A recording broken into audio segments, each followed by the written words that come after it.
Hi! Hello, hello, hello. Hello mga marites. So, which ones among you clicked the notification because it had the word tsismis on it? Raise your hand. Raise your hand. Of course, it's Magindara. But that's okay. Being a marites is not bad. But today, we're not going to talk about chismis. Hello, Enemia. Hi, hi, hi, hi. Aw, Serene. Serene said she clicked because it's me. Thank you. Anyway, I think it is very timely that we go back to this type of stream because there are, I don't know, there are things on the internet that I've seen these past few days. And people are saying history is like cheese, and although I always say that, history is not exactly as it is written all the time. It has biases depending on who wrote it, when they wrote it, what their background is. That's not what I meant, besties. It's not chismis. I'm so sad. I'm so sad because of that. But yeah, I will not be discussing that chismis. I would rather put my efforts into actually doing something about this failing education system of this country. And in my own small way, if kids these days would be able to find my streams, which by the way, I store my VODs on YouTube. If you want to go back and look for the other parts of the series, you can go and look for BB Bakunawa on YouTube. What? Sabi ng lolo ko, kalbong minokawa lang daw ang bakunawa. So it must be true. No, not a kalbong bakunawa. Oh no. Anyway, how do you like my jiggly pudding on top of my head? Isn't cute? I was trying to put on my salakot this afternoon, but VTube Studio is not cooperating with me, so I guess I'll just have a pudding on my head instead. Hello, Netizer. You are just on time for our stream. Yes, the pudding, giga pudding. Do you know that? I don't know if it's a song or an ad, but I saw it one time and it now lives in my mind, rent free. Anyway, today we are going to read the 7th chapter of the book The Philippines, a past revisited by Renato Constantino. This is already part 2 of the book. And great news, guys! For those of you who are actually interested in reading the whole book, I also found the second installation of the book. So I also found the Philippines Continuing Past by, again, Renato Constantino. So if ever we do finish this book, we will continue with that one, among many other things that I want to read for you. I'm also planning to read Pedagogy of the Press. This is more of an academic type of thing because this is usually required reading for teachers, and that's how I got to know this book. I'm also planning to read this one, Conjugal Dictatorship of Ferdinand and Imelda Marcos. Don't tell anyone, please. I don't want to end up in a body bag, but we're going to read that.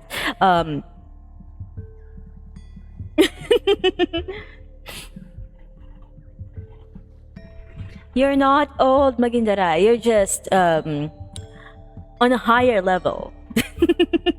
Don't think of it as years. Think of it as life levels. It means that you are a good player in this game called life if you are on a higher life level, not age. What was I saying? I keep on getting distracted. Oh yeah, so I have the second book, which is this one, The Philippines, The Continuing Past by Renato Constantino and Leticia R. Constantino. I actually have this book, like a physical copy, but it somehow disappeared and I don't know where it went. And when I looked for another copy, it's so heckin' expensive. So now here we go. I just found a PDF copy. And aside from this, I'm also planning to do a very special storytelling. I think those who enjoy this type of content will also like that because it's kind of related.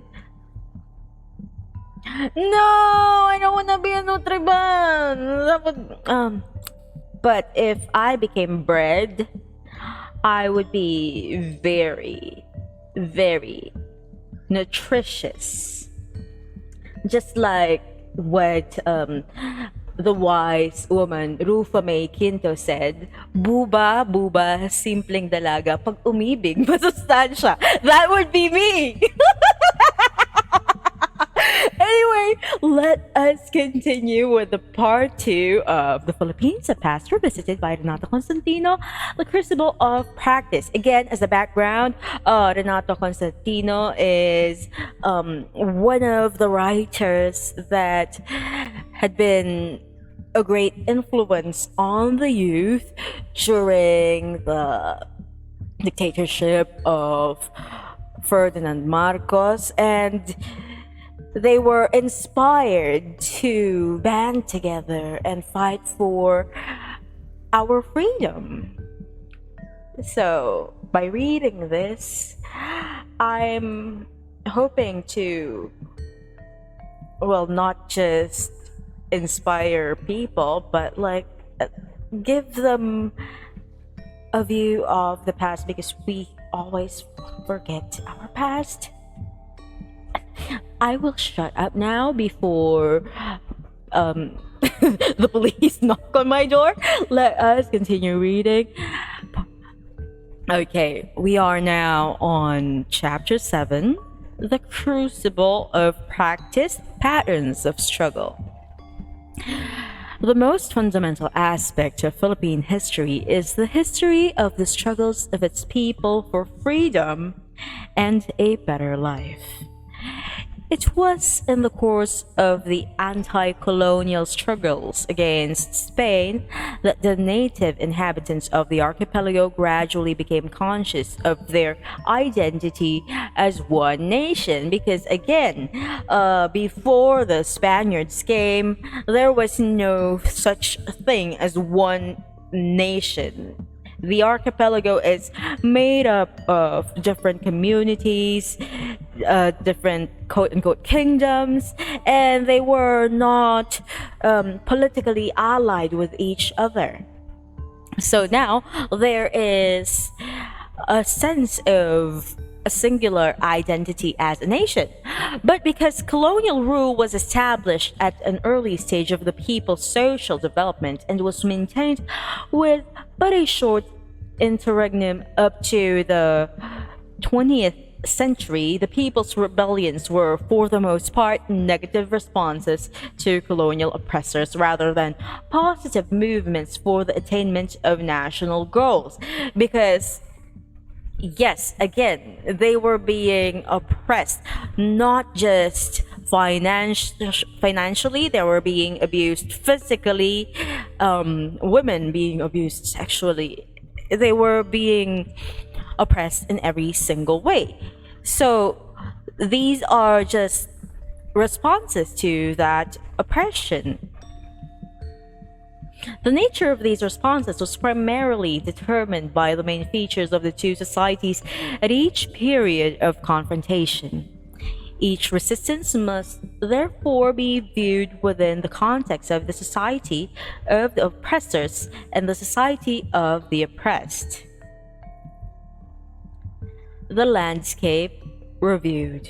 A brief recapitulation of the main features of native society and Spanish society at the time of colonization by Legazpi in 1565 is necessary at this point for an understanding of the type of exploitation exposed, the true extent of the suffering it caused, and the nature of the resistance it generated. So, in the first few chapters, we already discussed the type of society and the economics of Spain and the other places that are related to why they're coming here, and also how our ancestors lived before them.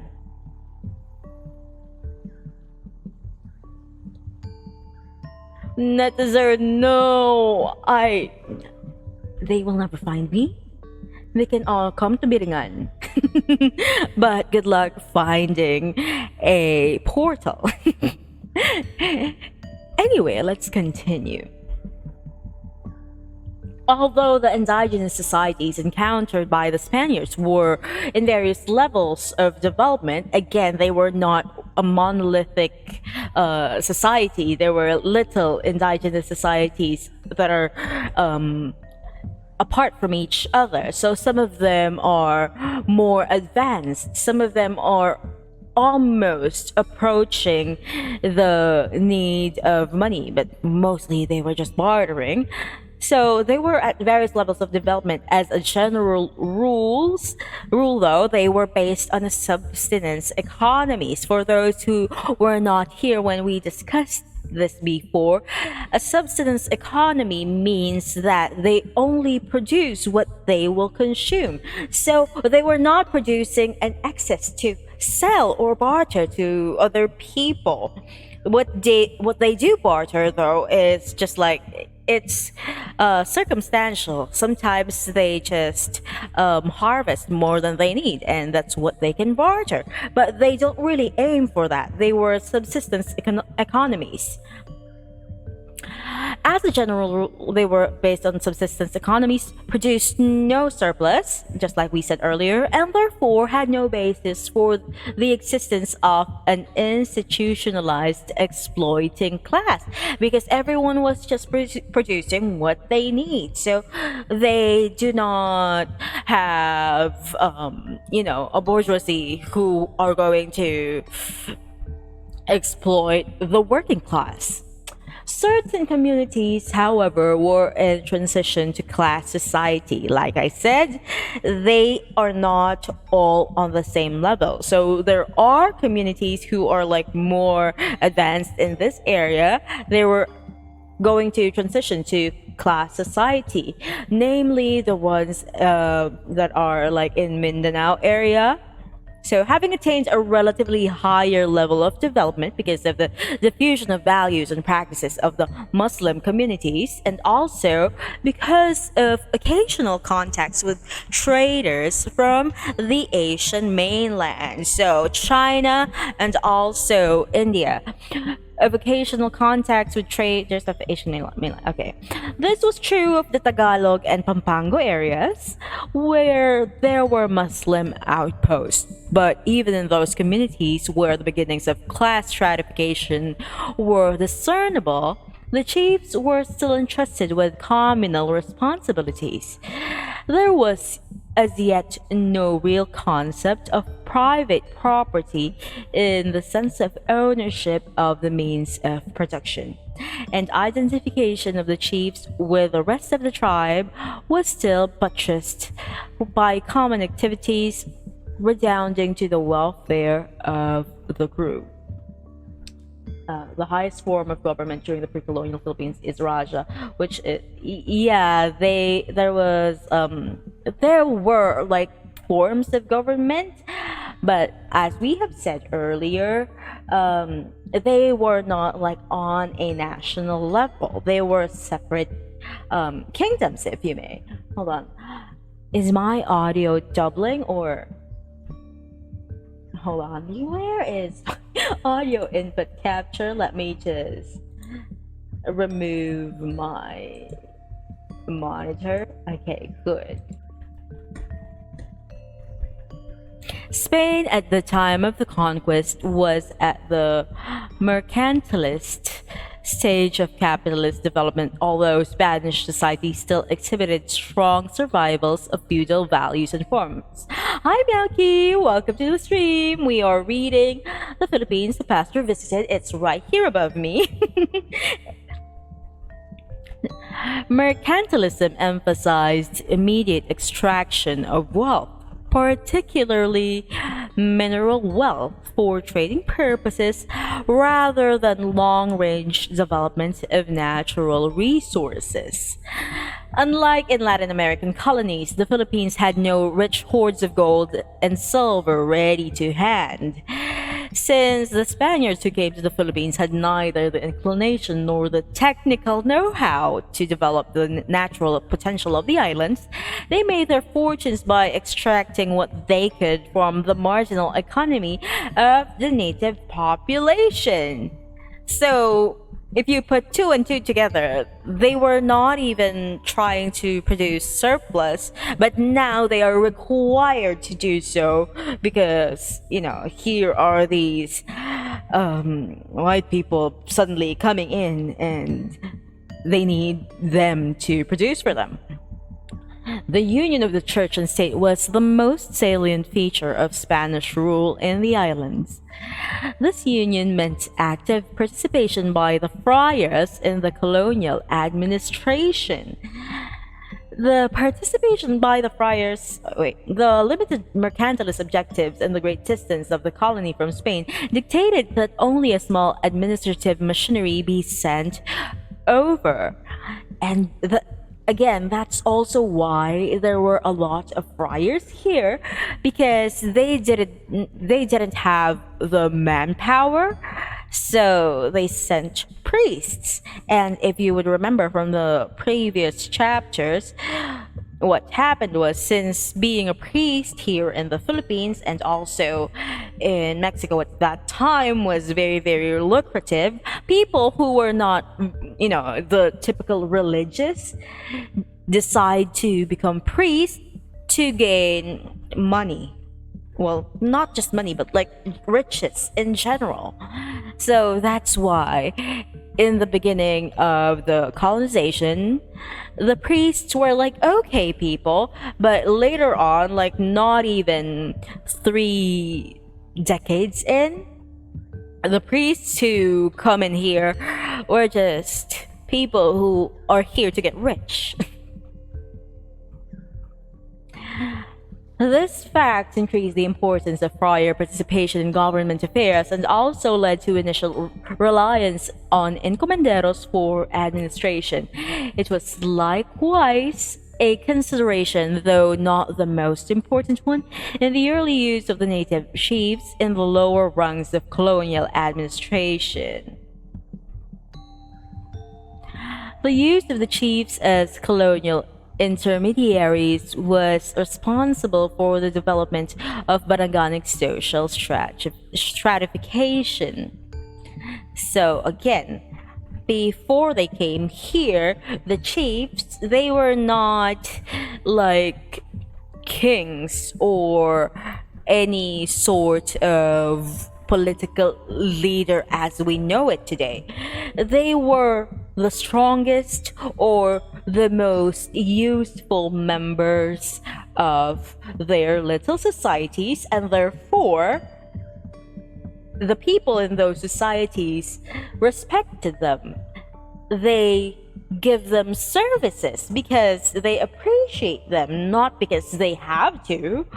But when the Spaniards came here, they saw that as, oh, we can use this to introduce stratification. There will be people who will benefit the native chiefs.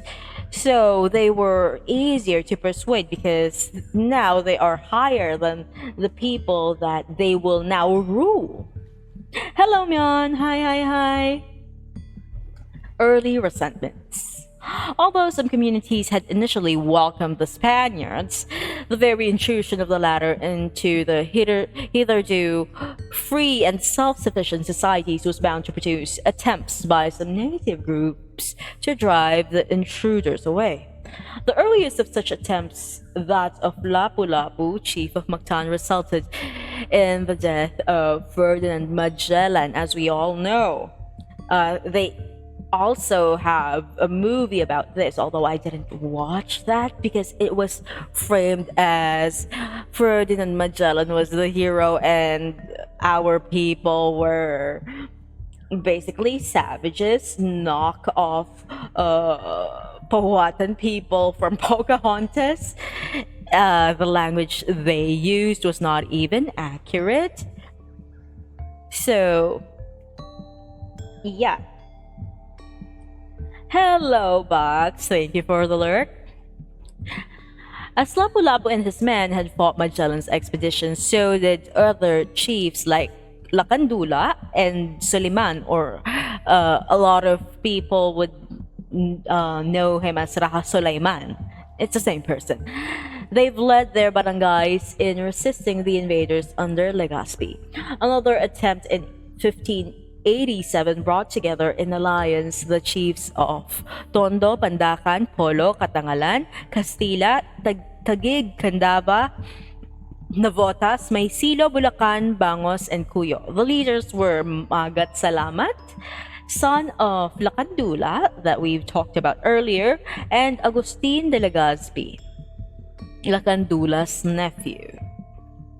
The chiefs solicited help from the Bornean rulers to whom they were related, as well as from a Japanese captain who was supposed to bring arms and soldiers to help them drive the Spaniards away. If successful, the chiefs would give 1/2 of the tribute customarily collected by the Spaniards to their Japanese allies. The plan remained a secret from the Spaniards for 15 months. But before it could be put into operation, it was betrayed by another chief. Tsismis. They were not all in good terms. Most of the chiefs involved were sentenced to death or exile and their property confiscated, meaning it now belonged to the Spanish. Early resistance. The underlying cause of most of the early resistance was the tribute and its cruel method of collection, which we talked about in chapter 4. Whole communities would fight off soldiers sent by encomenderos to collect the tribute. A higher levy invariably aroused the people to rise in revolt. Even the king's own encomiendas were not exempt from resistance. No tribute was collected from the king's encomienda in Cebu for a period of 3 years because the natives were in revolt. So they did not just take this sitting down. They tried to fight back. Let me just...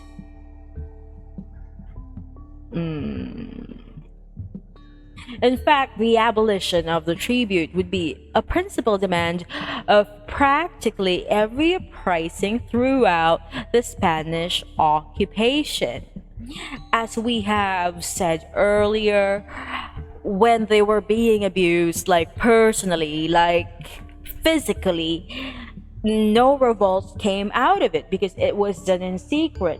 But when it comes to like financial abuses like these tributes, they were quick to band together because it was a shared experience, a shared trauma, if you may. Forced labor also led to a number of uprisings. Hi, Aliyah. Hi. Welcome, welcome. Thank you for the hydrate and stretch. Let me just stretch. My back cracked. And let me just take a sip of water. Welcome to the stream. We are reading The Philippines, the Past Revisited by Renato Constantino. We are now on chapter 7.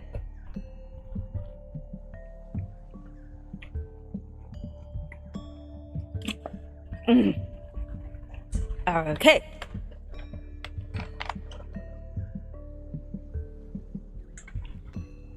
In 1583, many natives of Pampanga were sent by the Spaniards to work in the gold mines of Ilocos. They were not allowed to return home in time for the planting season.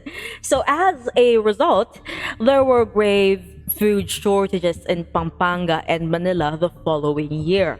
Over 1,000 were said to have starved to death in Lubao, Pampanga alone. Because of the famine of 1584, the Pampangos decided to revolt. They sought the help of the Borneans for their plan to enter Manila one dark night to massacre all the Spaniards. Unfortunately, there was a snitch, a native woman married to a Spanish soldier, betrayed the plan. Many Pampangos were arrested and executed. The policy of production, you know how we were all scattered in different places and it was hard for the Spaniards to rule over us because there was not a lot of them, so they decided to make little towns where they would put the people together so they could watch over them more easily. And I also talked about this the last time, but this is why we have poblations. Like in the middle, there would be like a town plaza, and then there's the church, and then around the church are like the most important parts of the town, and the more rich and influential you are, the nearer you are the church, and the further away you are from the church physically, that means you're not that important in society, as the rich people would say. So that is the reduction. So there was, for example, the rising of natives of Zambales and their subsequent retreat into the rugged mountain ranges of the province. The alcalde mayor, charged with pacification, beheaded 20 Zambales to intimidate the rest into accepting resettlement. A similar rebellion also occurred in Nueva Segovia in Ilocos, in the wake of the resettlement efforts of the religious. Hello, Killer Current Inc. Hi. Yes, I've been doing this for a while now. I'm trying to do one chapter each stream at least. Sometimes we can do 2 chapters if my vocal cords allow it. We are now on chapter 7 of this book. I also have the second chapter of this book, and if we do finish this and that one, I also plan to read other books for you and my other viewers. Let's continue.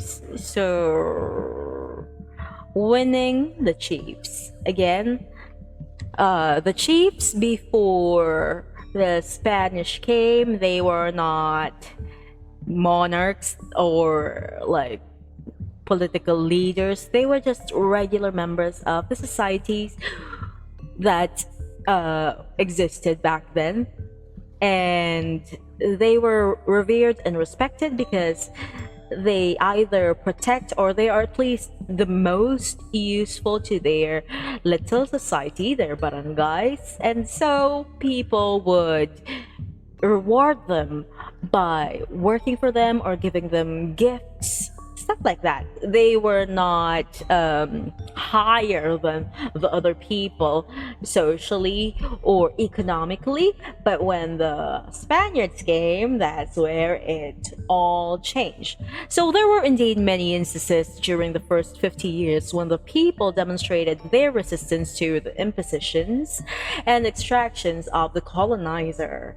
Although these were separate actions, each one a response to a particular grievance, they were all struggles in which whole barangays acted as one. Because again, back then, the barangays are the only semi-official units of societies.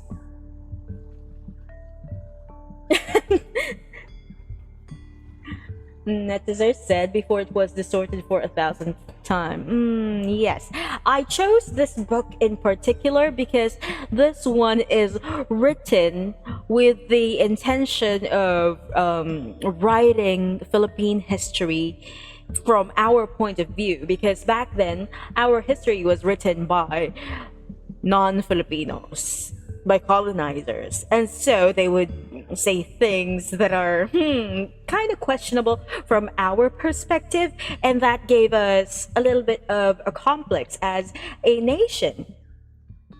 So this one, my favorite, I keep on saying this line, it's in Filipino, ang kasaysayan ay mga salaysay na may saysay para sa mga taong pinagsasalaysayan nito at sinasalaysay ng mga taong nandoon sa salaysay. Meaning that history should be written by the people they are about and said to the people, or given to the people they are about. They shouldn't be written by some foreign person who knows nothing of the culture.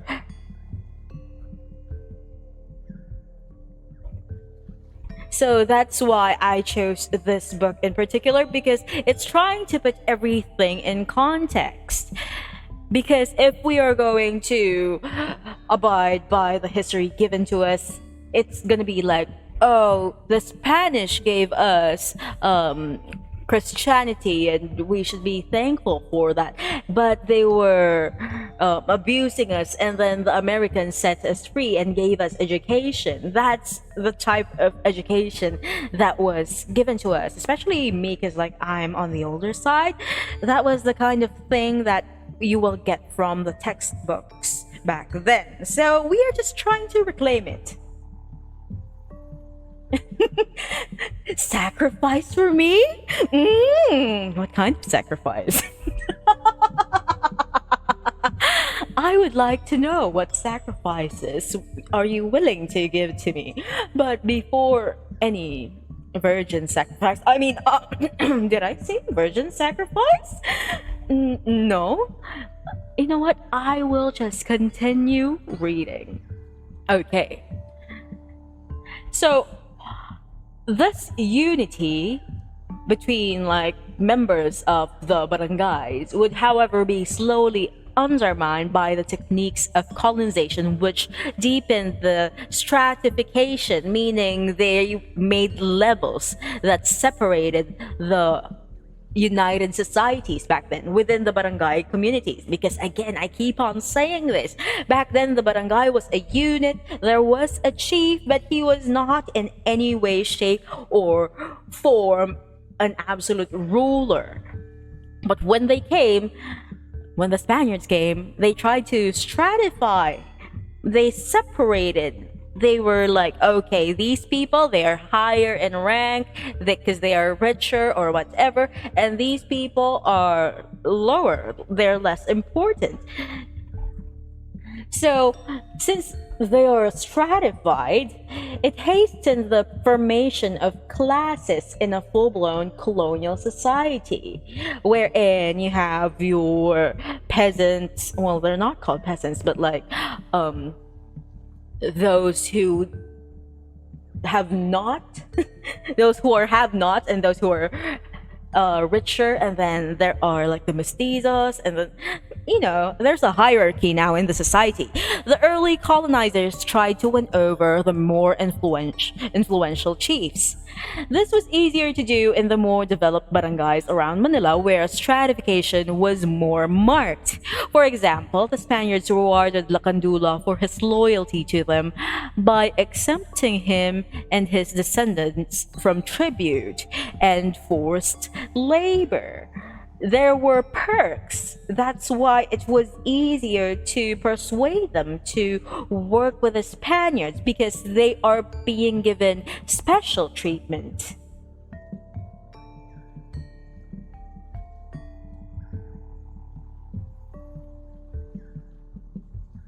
Hold on, I'm reading the comments. What kind of sacrifice?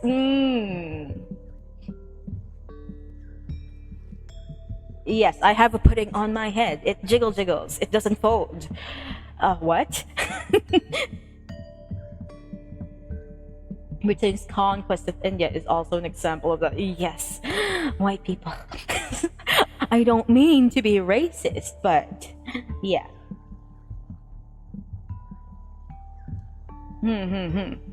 So where were we?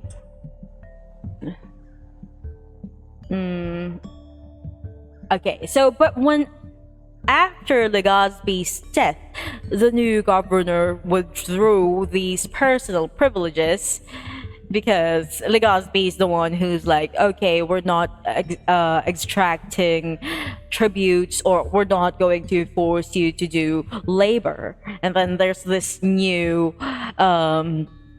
governor general, and that's not his promise. So they would now treat them the same way they treat the other people. So that is the time Lakandula threatened to revolt. Mollified by the restoration of his privileges and by a promise of better treatment for his people, Lakandula again became a loyal subject and even aided the Spaniards in driving out the Chinese pirate Limahong. Now, so yeah, their privileges were taken away, and like he was big mad, and he's like, I'm gonna revolt. So the Spanish were like, oh wait, you're gonna revolt? Sorry, here are your privileges. They're back, and we're gonna treat you better, I swear. And so Lakandula was like besties with them again, and he helped them defeat Limahong. If I'm not mistaken, Limahong is the same person as Mahoma, like, the person in that expression, panahon ni Mahoma. I'm not sure. Hold on. Let me confirm. Is it? Hold on. I need to confirm, because I distinctly remember reading about it. Oh no, not Mahoma. Mahoma is Muhammad. Sorry about that. Let's continue. Anyway, Limahong is obviously from his name. He's a Chinese pirate. The Hispano-Dutch War greatly increased the demands of the material and human resources of the colony during the first half of the 17th century. Abuses and corrupt practices were condoned so long as they helped to produce the supplies and manpower so urgently needed. Moreover, since the earlier resettlement and pacification drives had established colonial control over a wider area, more communities were now subject to the increased exactions of tributes and forced labor. Resistance to the intensified exploitation was correspondingly widespread and took various forms depending on the level of development of the communities concerned. Okay, let's read the comments. Oh, we're suddenly in. I don't believe that during World War II that Axis are bad and allies are good. Both of them are evil who wants to exploit small nations. Preach. We are conditioned to believe that the allies are good because, they're America. America. Yep. But let's also not to forget that because we're just a little bit more evil, to put it lightly. Well, there are no actual good men who participate or instigate wars, I'm sad to say. So, yeah. Hold on, let me just move this. Okay, economic roots of nativism. So, in the more backward areas, the expression of protest took the form of a return to the old native religion. So, what is our native religion? Basically, it's animism, worship of uh, nature and ancestors. Given their limited consciousness, the only ideological basis for protest that the people could offer was a contraposition of the power of their old gods to the power of the new religion. Nativism was no doubt reinforced by the importance of the church in colonial administration and by the frequent invocation by the friars of the awesome powers of their god in order to cow the natives into submission. In Bohol, for example, while the resistance took the form of a religious war, its economic root is readily visible in the claim of the rebels that their old gods guaranteed them relief from the tributes and church dues. Thus, material resentments were reflected in the realm of consciousness, because again, back then, it's not even the government that is the main oppressor, it was the church. Because the church was no longer actually a church, but a means to pacify the people. They were the ones enforcing the clause of the colony. And of course, the people, since they were being oppressed by religion, would fight back with religion. And it's interesting to note that a lot of the gods and spirits that were believed back way back before become demonized when the Spaniards came here.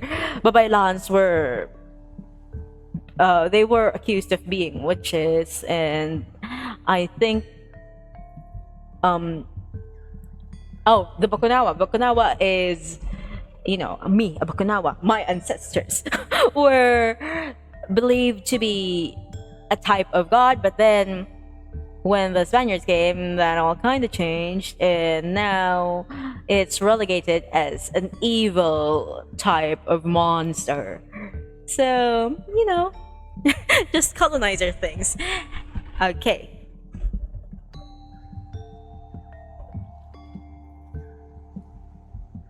Netizer, yes, is the Bakunawa a god or a monster? I actually am planning to have one stream dedicated to the lore and the history of Bakunawa, because there are a lot of different answers to that question. Now let us continue with Tamblot. In 1622, a Babaylan, or native priest named Tamblot, reported the appearance to him of a diwata, or goddess. I don't think I need to explain what a diwata is, since we're all Filipino in here, who promised the people a life of abundance without the burden of paying tribute to the government or dues to the churches if they would rise against the Spaniards and reject the Catholic religion. Go to the hills and there build a temple. So for those who don't know what a babaylan is, they were religious leaders. They were mostly female, but there are also males who practiced being a babaylan, but they presented as female. They were like the intermediary between the people and the spirit world.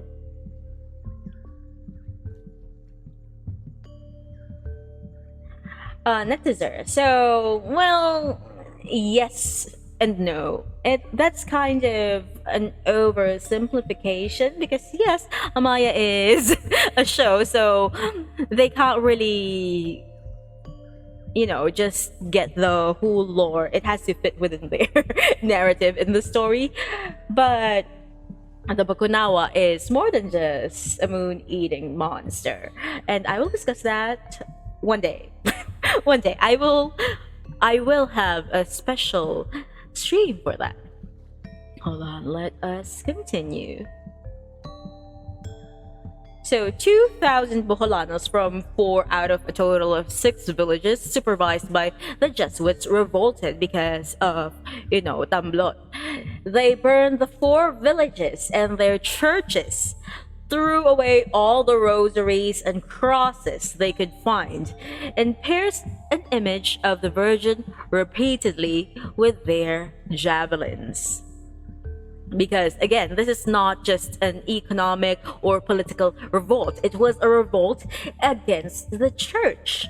It took an expedition of 50 Spaniards and 1,000 native troops from Pampanga and Cebu to put down revolt. So if you are wondering why they are taking troops from Pampanga and Cebu, it's because again, back then the Philippines was not one solid nation. They were like different societies, and the Spaniards used that to their advantage.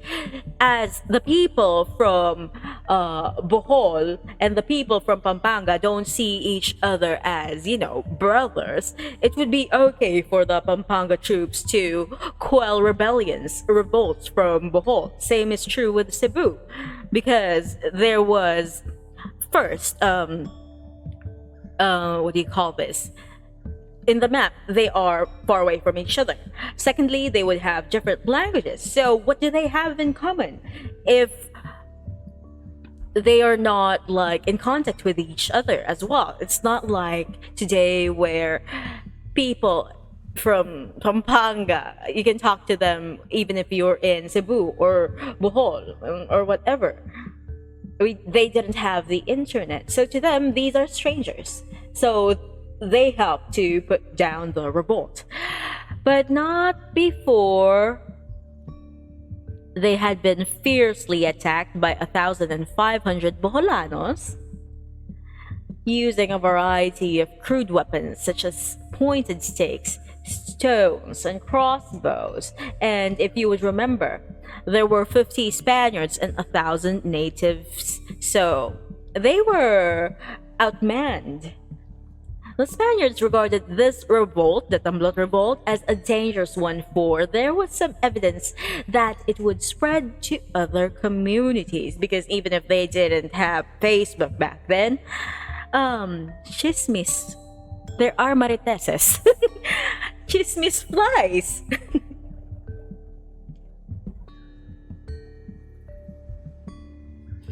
Where are we? And in fact, before the Bohol revolt was quelled, the natives of Cariaga Leyte also rose. So they are seeing that these other societies are rising up against the Spaniards, and they are taking that as, so we are not alone in this. We're not an isolated case. They really are oppressing us. So that would fire up their spirits more to fight for their freedom. Let's discuss Bancao and Tapat. So the Leyteños were led by their old chief Bancao, who had received Legazpi in 1565 and had been baptized. Here too, the uprising had nativistic features. The rebels erected a temple to their Diwata, and church property was destroyed. Women and children, emboldened by the usual superstitious belief, fought side by side with the men. After their defeat, Bancao's head was placed on a stake as a public warning. A son of his was beheaded, and a daughter taken captive. Another nativistic uprising, which reflected the people's desire to escape their economic deprivation, occurred in Panay in 1663. A man named Tapar attracted many followers with his stories about his frequent conversations with a demon. Tapar promised that if the people abandoned the Catholic religion and attacked the Spaniards, the demon would help them in various ways. Mountains would rise against their enemies, Spanish muskets would not fire, or if they did, the bullets would hit the gun wielders themselves, and any native who should die in the rebellion would live again. The demon also promised that the leaves of the trees would turn into fish, the fiber of coconuts into fine linen, and that they would have all they wished in abundance. This revolt had one new characteristic: the adoption of certain features of the Catholic religion. Tapar proclaimed himself as God Almighty and designated from among his followers a Christ, a Holy Ghost, and a Virgin Mary. So they were spicing things up, because before it was like, oh, this Diwata is talking to me and she said this and that, so we must revolt and come back to our native ways.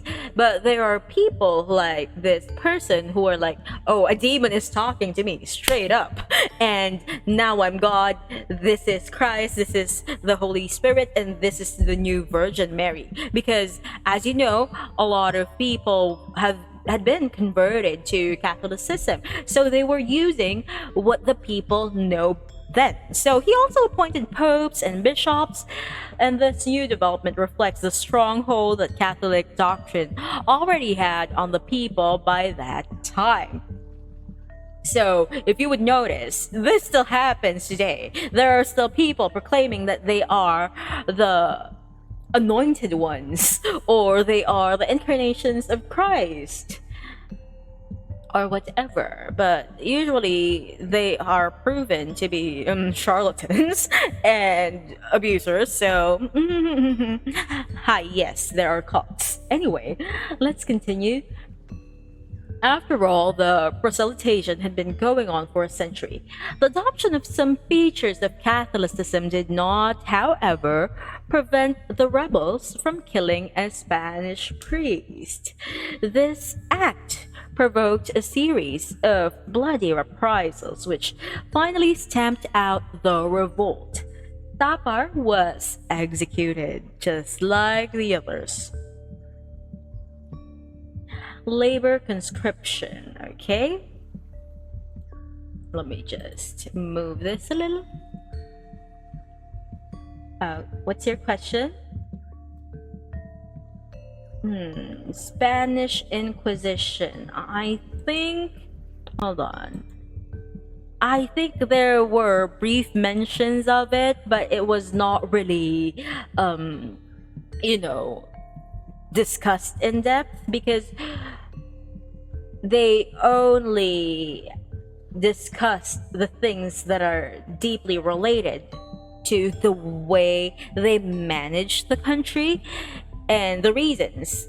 Like, basically, they were like, okay, a brief rundown of what we have so far.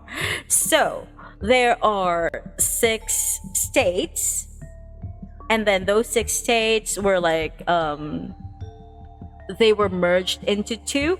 They got condensed into 2 kingdoms, and those 2 kingdoms got together and became Spain when Ferdinand and Isabella got married. And then back then, Isabella was like very into the church thing, so that's one of the reasons why they were like imposing Catholicism, because she was Catholic, and her husband was more into mercantilism, exploring new lands so that they could take advantage. Usual colonizer things. And that is why they ruled the way they do in the country. And we also discussed how the barangays were back then. Like, they were like little societies, near bodies of water, usually rivers or shorelines. And the societies were almost always equal. Like within themselves, not among themselves, if you know what I mean. Like there are societies that are quote unquote richer than the others, but within the societies, the members of the barangays were equal. And barangays are not like the barangays that we know today. They are more like a little group of families that live together. Okay, where are we in my labor conscription? Since the Hispano-Dutch War in the Far East was essentially a naval conflict, the demand for woodcutters, shipbuilders, and crewmen rose sharply. A rash of shipwrecks in the galleon trade route compounded the crisis. Because of the urgent need to step up labor conscription, all the regulations designed to protect the polistas were discarded, giving rise to grave abuses. Furthermore, it became necessary to extend manpower levies to villages that had not contributed this kind of forced labor before. In order to partially relieve the Tagalogs and Pampangos who had been bearing the brunt of the conscription, Governor General Fajardo in 1649 ordered the alcaldes of Leyte and other Visayan provinces to step up labor conscription in their areas to supply the shipyards of Cavite, Bohol, and Visayas.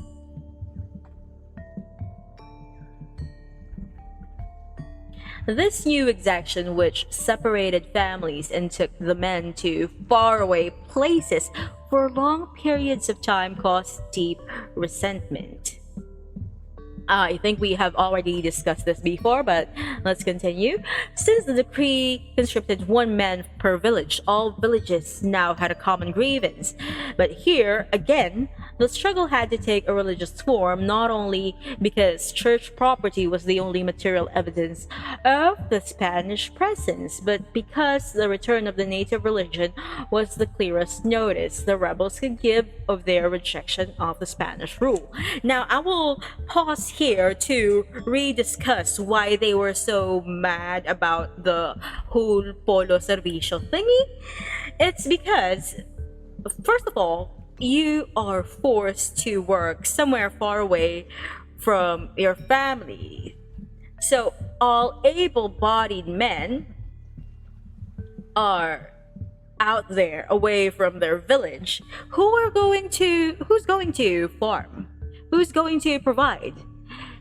So the farms were left, and basically they were not producing food. So first of all, famine, but at the same time, the tributes did not stop. They were not producing anything, but the church, the government, was still trying to collect taxes from them. And so, what some of them would do is they would go into debt so that they would pay so that they don't have to go. So if you don't want to participate in the polo, you can pay them so that you're gonna just stay home. But where is that coming from? Again, they were not rich. Before this, they were living in a subsistence economy. So you see, it was very, very harsh for them, not just because they had to work, but economically they were being abused. Okay, let me just continue. Then, two, a consciousness imbued with the need to rely on supernatural support could not just abandon one powerful god without invoking the aid of another. Thus, the revolt had to find some supernatural sanction before it could start. That is why there were things like the ones that we discussed earlier, the Diwata, the person who spoke to Diwata, Tamblot, and then the one where he's like, oh, I spoke to this demon, and basically this is the new Christ, I am now God, and that's the Holy Spirit, and this is Mama Mary. So people needed someone or something to believe in, and that's why they're trying to justify their revolt, because otherwise it would be very scary, since the Spanish is also, or they were also using a god to conquer them. Okay. Now, let's go to Sumuroy. The first resistance engendered by forced labor occurred in Samar.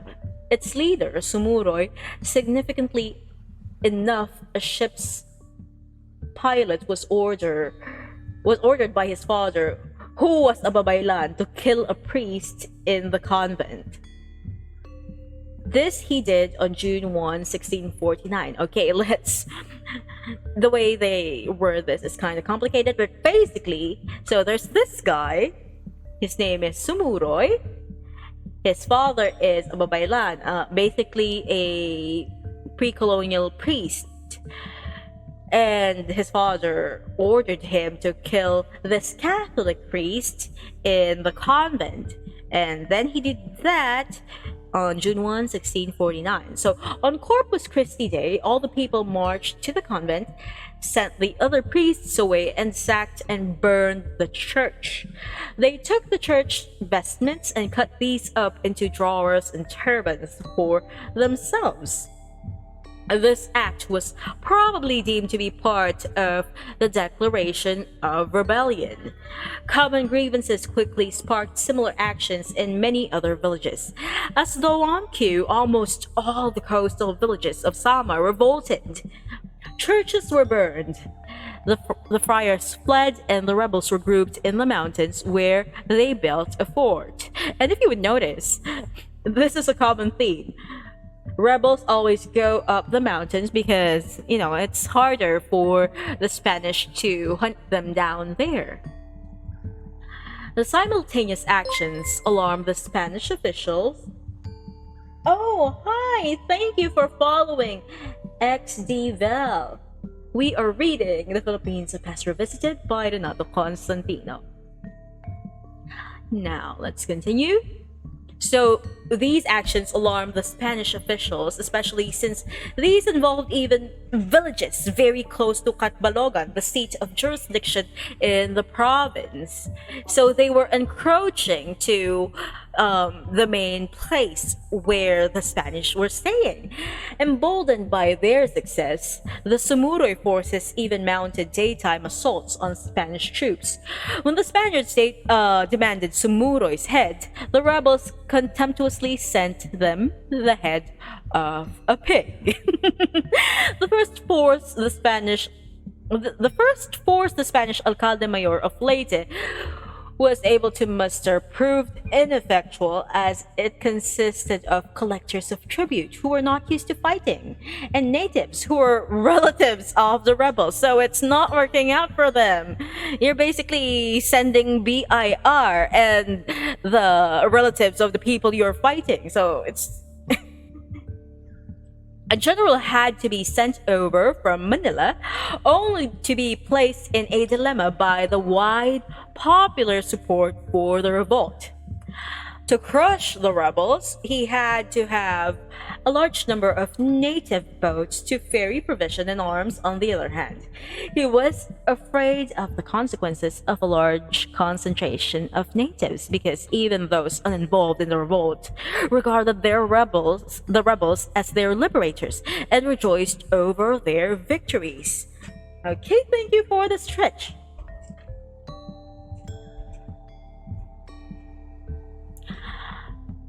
Hold on. The Spaniards finally used their newly converted former enemies, the Lutaos of Zamboanga, to assault the rebel fort. The revolt ended in individual surrenders, and the rebels themselves killed Sumuroy and carried his head to the Spanish commander hold on. The most significant aspects of this revolt was spontaneity, with which the other coastal villages of Samar initiated their own actions. Hold on, my eyes are very bad. Let me just. Okay. And join the rebellion. Similarly, other provinces around Samar followed suit, with the people committing various acts of rebellion against the abusive Spanish authorities. Like we said earlier, tsismis. First it was chismis, and now it affected them. And everyone was like revolting because if they can do it, maybe so can we. That was the mindset. A Franciscan father was banished from Sorsogon, an alferez or chief ensign was put to death in Masbate, an officer was killed in Cebu, natives of Camiguin tied up the father prior and humiliated him by placing their feet on his neck. Several priests were killed in Zamboanga, and the entire coast of northern Mindanao revolted. Tricky Davao. Okay, now we're going to talk about Davao. The uprising in northern Mindanao, which was led by Manobo chieftain, oh, not in Davao, but a person named Davao, which was led by a Manobo chieftain named Davao, is worth noting. The revolt was caused by the controversial decree to send carpenters to the Cavite shipyard because, again, they were needing manpower. Davao was a cunning fighter with a bag full of tricks. Once pursued by Spanish soldier, he quickly presented himself before a friar and asked to be baptized, thus forcing the priest to protect his new convert. He was smart, you know. Work smart, not hard. He allowed the father prior of the convent in Linao to believe that he had been won over, and to prove it, entrusted the education of one of his sons to the priest. But this was just a ruse. Obviously, it was not true. He was just trying to trick them. To enable him to move more freely among the new Christians, whom he successfully convinced to join him in his plan to kill the religious and all the Spanish soldiers in the fort. So basically, he infiltrated them by saying, "Oh, I'm a changed man. I'm a Catholic now," and then proceeded to convert all these other people to join him in his quest. Okay. Dabao's opportunity came when some men stole a quantity of maize and rice. He volunteered to catch the men and then set about preparing his own version of the Trojan horse trick. He chose 8 strong followers of his and bound their hands behind their backs, but in such a way that they could untie themselves at his signal. So it was basically pretending, okay, we caught these people, we're just turning them over, and then when he I don't know what signal he's going to use, they're going to attack because they had their weapons concealed on their persons. These quote-unquote prisoners were taken by Davao to the fort just when the men were going to be set in the stocks for their punishment. Davao drew his dagger and attacked the captain. This was the signal for the supposed prisoners to untie themselves and for the villagers armed with lances to join the fray. The Spanish garrison was wiped out. Obviously, they did not expect that. Governor Fajardo offered an amnesty to end the unrest in northern Mindanao, but the rebels who surrendered were either hanged or enslaved and taken to Manila, where they were bought by Spanish households. A number were subsequently sent back home through the intercession of the Recollect Fathers. So they kind of tricked them.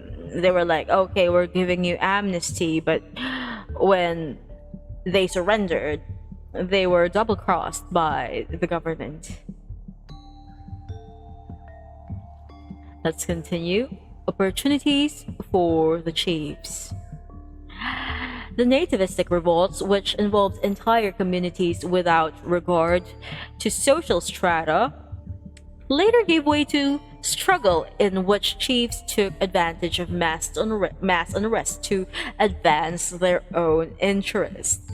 This development became noticeable by the middle of the 17th century in the more economically advanced provinces. By this time, the chiefs had already begun to enhance their economic status by taking advantage of the opportunities open to them as minor officials in the colonial administrative structure. So basically, what happened was they tasted a little bit of power given to them by the Spanish, and now they want more. Some of them now also made good use of their position as colonial intermediaries by exploiting the grievances of their followers to extract concessions for themselves from the Spaniards. Although the chiefs had definitely become participants in the exploitative process, the people continued to follow their chiefs, though sometimes grudgingly. Traditional respect for the chief was reinforced by Spanish inculcation of feudal values, with emphasis on acceptance of a hierarchical society. Because again, before this whole colonization thing, there was no such thing as a strict hierarchy. There were alipins, but they were not actual slaves, and you can move along the quote unquote hierarchy. So it's not a strict hierarchy where you were born a slave and you will die a slave and your children will also be slaves. It wasn't like that. The people were constantly exhorted to obey the betters, quote unquote, of course. The period of intense exploitation of the natives was also the period of accelerated consolidation of Principalia control. The job of requisitioning supplies and recruiting manpower for the war was delegated to the local chiefs. This task proved very lucrative. Cabezas often confiscated the wages of polo laborers because polo laborers were supposed to be given wages. It wasn't big, but they were supposed to have wages. But then your cabezas were like, "Yep, all mine now." Others who did not want to be conscripted had to pay for substitute workers. This was the one that I was talking about earlier. If you don't want to work for the polo, you have to pay. If they had no money, they borrowed at high interest rates from the local cabeza and became his debt peons. Thus, the war emergency strengthened the pre-conquest practices of debt peonage and sharecropping. And by sharecropping, we mean that, oh, since you are in debt to me, let me have your land, but you would still till it, and then we can share the profits.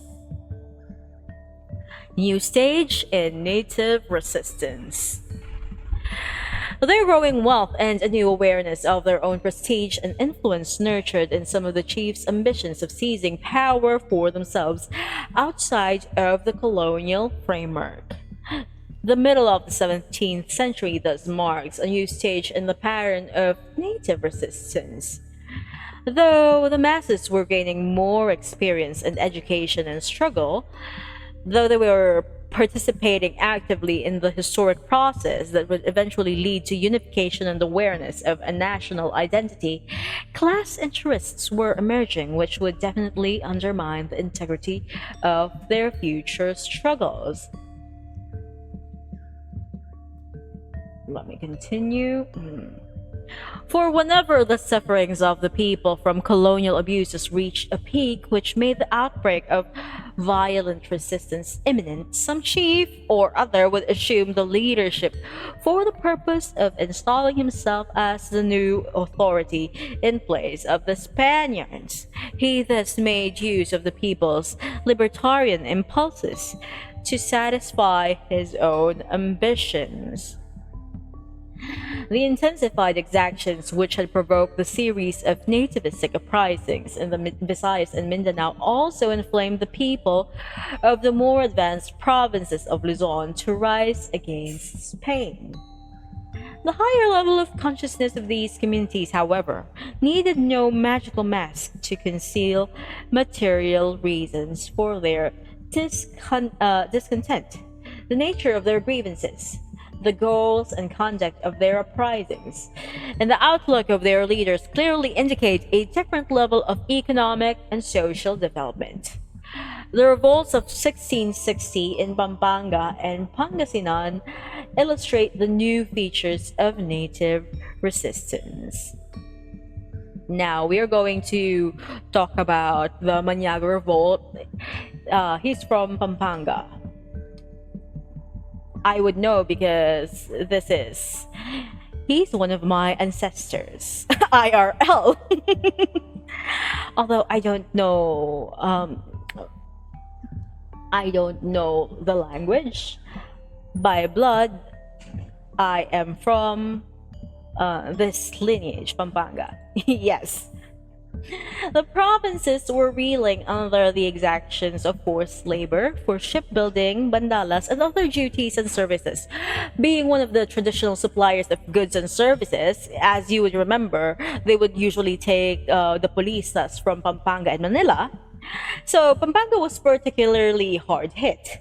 To provision the Spanish fleet and garrisons, Pampanga was assessed 24,000 fanegas or bushels of rice each year at 2 or 2.5 reales per fanega or whatever however you pronounce it, a rate much lower than the market price because again they were economically abusing the people. They would buy from them at very, very low price because they are the ones who are setting the price, and when the people are buying from them they would set it at a high price, so it's always one-sided.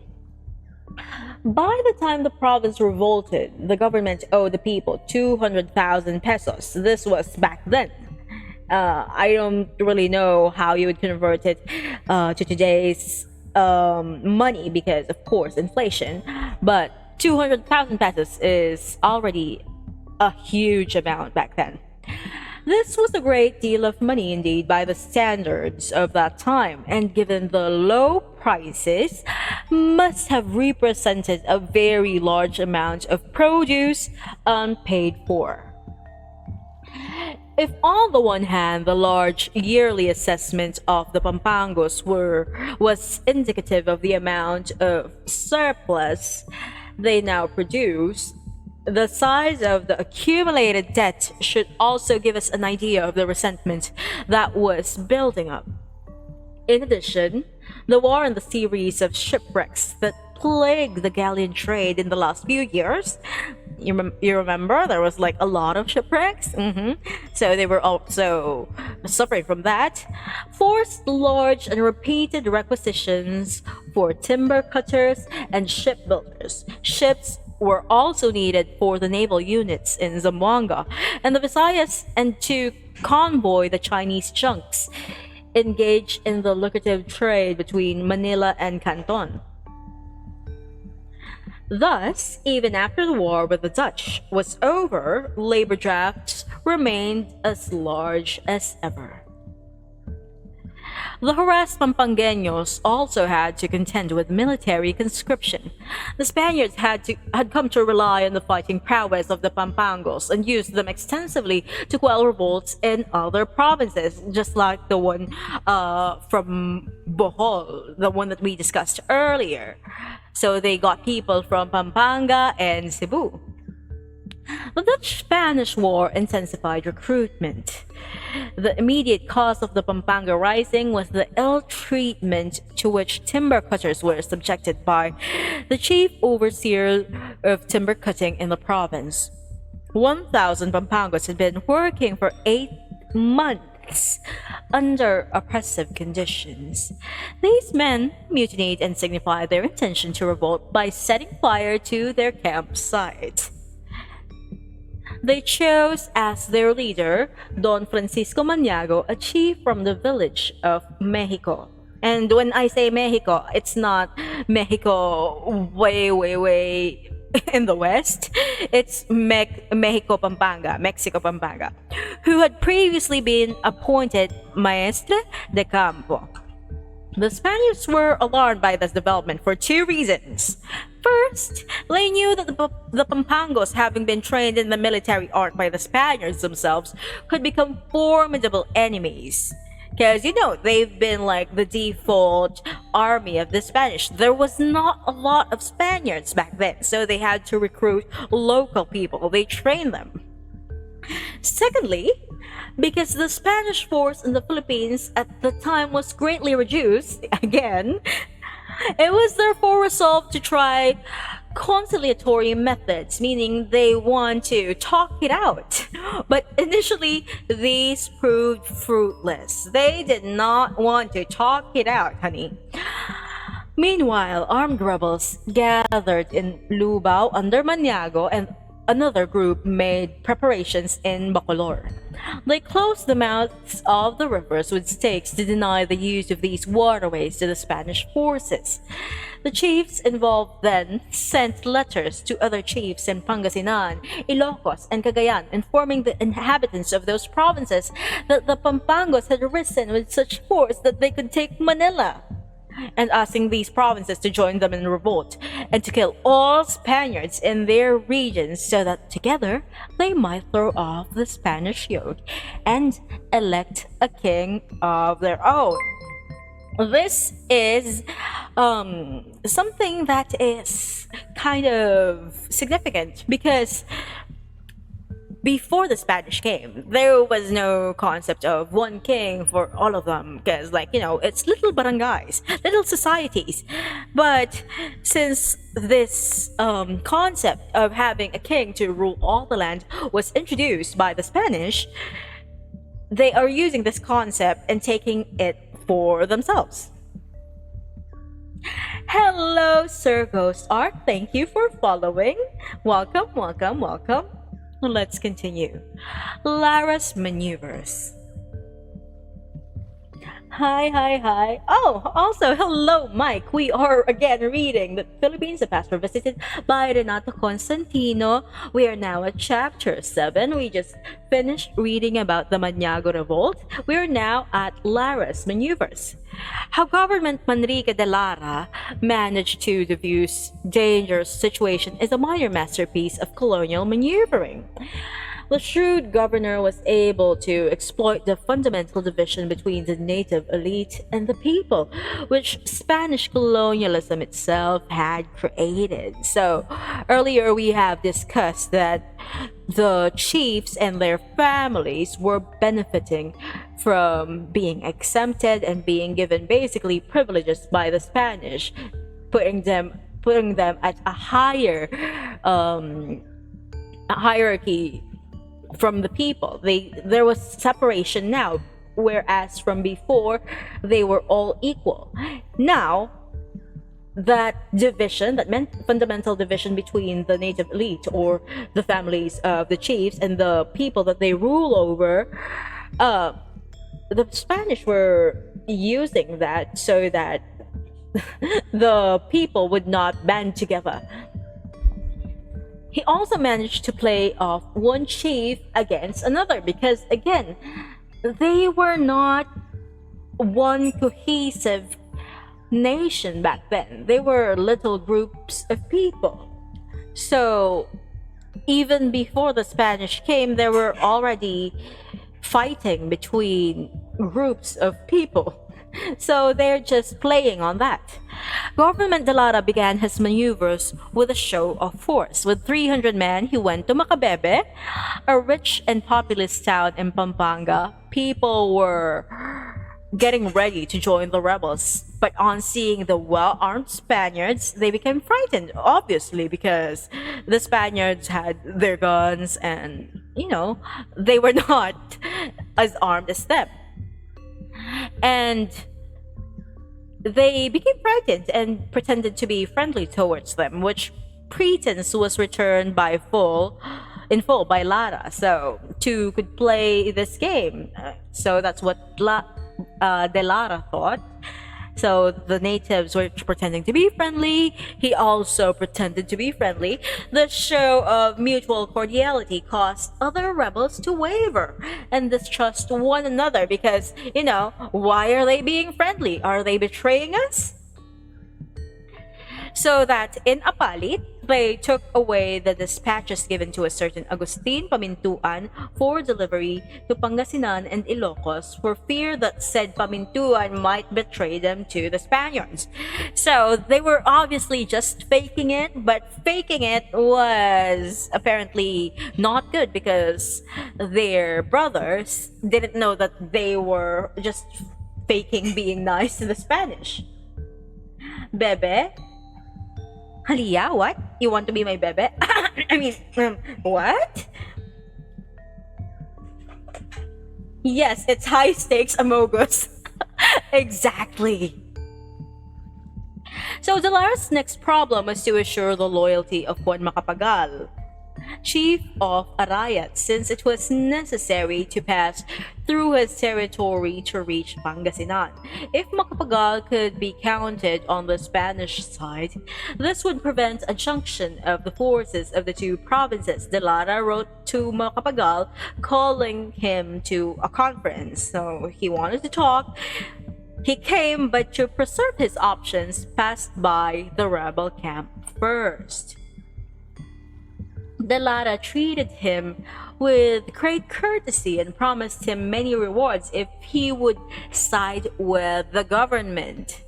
Macapagal readily changed his color, whereupon he was named Maestre de Campo of his people, and his wife and children were invited to Manila, ostensibly for their protector, but actually as a hostage. So he betrayed his people. Change of heart. When the rebels sent an envoy to Macapagal to secure his support, he had the envoy killed.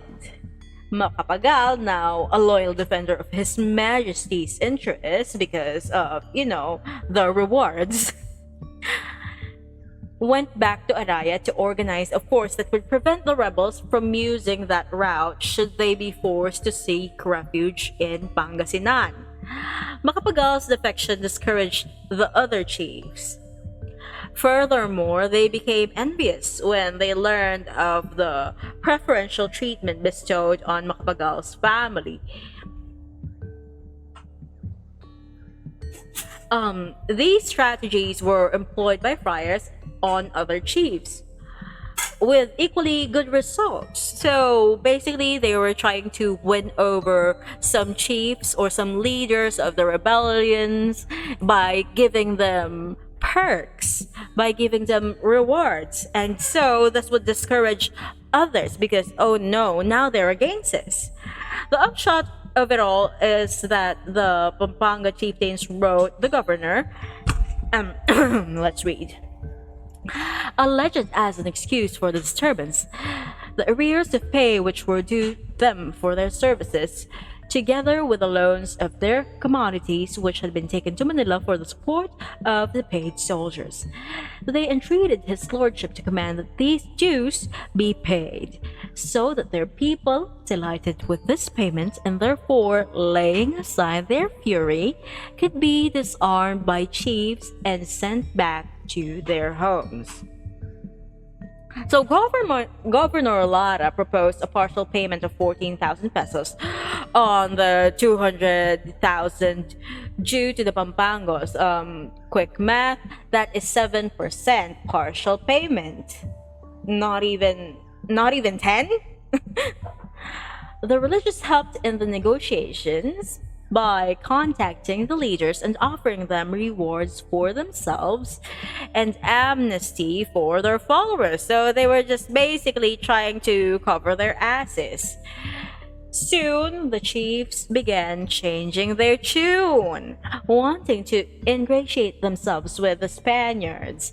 They claimed that it was their people who had forced the revolt on them, not the other way around. And if we would remember, it was the chiefs who wanted these revolts to happen. It was them because they wanted the Spaniards to leave. They wanted them out so that they could in turn rule the people. Because before there were no such thing as rulers, and now that this concept has been introduced to them, they want that power for themselves. But when everyone else changed tunes, they were using their people as scapegoats. The non-revolt. Whether De Lara believed this or not, it was a development which he shrewdly proceeded to promote by conversing in a friendly manner with the chiefs, granting them their personal requests, and asking them as an earnest of their fidelity to send men as usual for the timber cutting, because timber cutting was an urgent business. They needed the timber for the ships. The wily governor returned to Manila, taking Maniago with him under the pretext of appointing him maestre de campo for his province mates residing in the city. These skillful negotiations resulted in the Pampangos themselves demanding two garrisons in Lubao and in Arayat for their security. They were now afraid of the Pangasinenses, whom they had originally induced to join them in revolt. The Pampanga revolt was really a non-revolt. There were no deaths, no churches were ravaged, no villages burned, but significantly an account of this revolt mentions threats of disobedience to their chiefs. One may surmise that disapproval was registered by the people at the obvious sellout by their leaders. Okay, middlemen of power. The class composition of Pampanga society is evident in this revolt. The native forms of dependence based on kinship ties had already been transformed into exploitative relations. Just to elaborate on this, when we say kinship ties, it's because back then the chiefs and their barangays were closely related. They were basically family. They intermarried. They were of like an equal standing. It was a relationship based on give and take, but now it's exploitative. The chiefs had become middlemen of power. Here we see them maneuvering between the people and the Spaniards. The chiefs used the people as a bargaining lever, but abandoned their cause in exchange of honors and other benefits. What happened in Pampanga would happen again and again in the long history of the people's struggle against their colonial masters. There would be numerous other occasions when their own leaders would barter their cause for selfish advantage.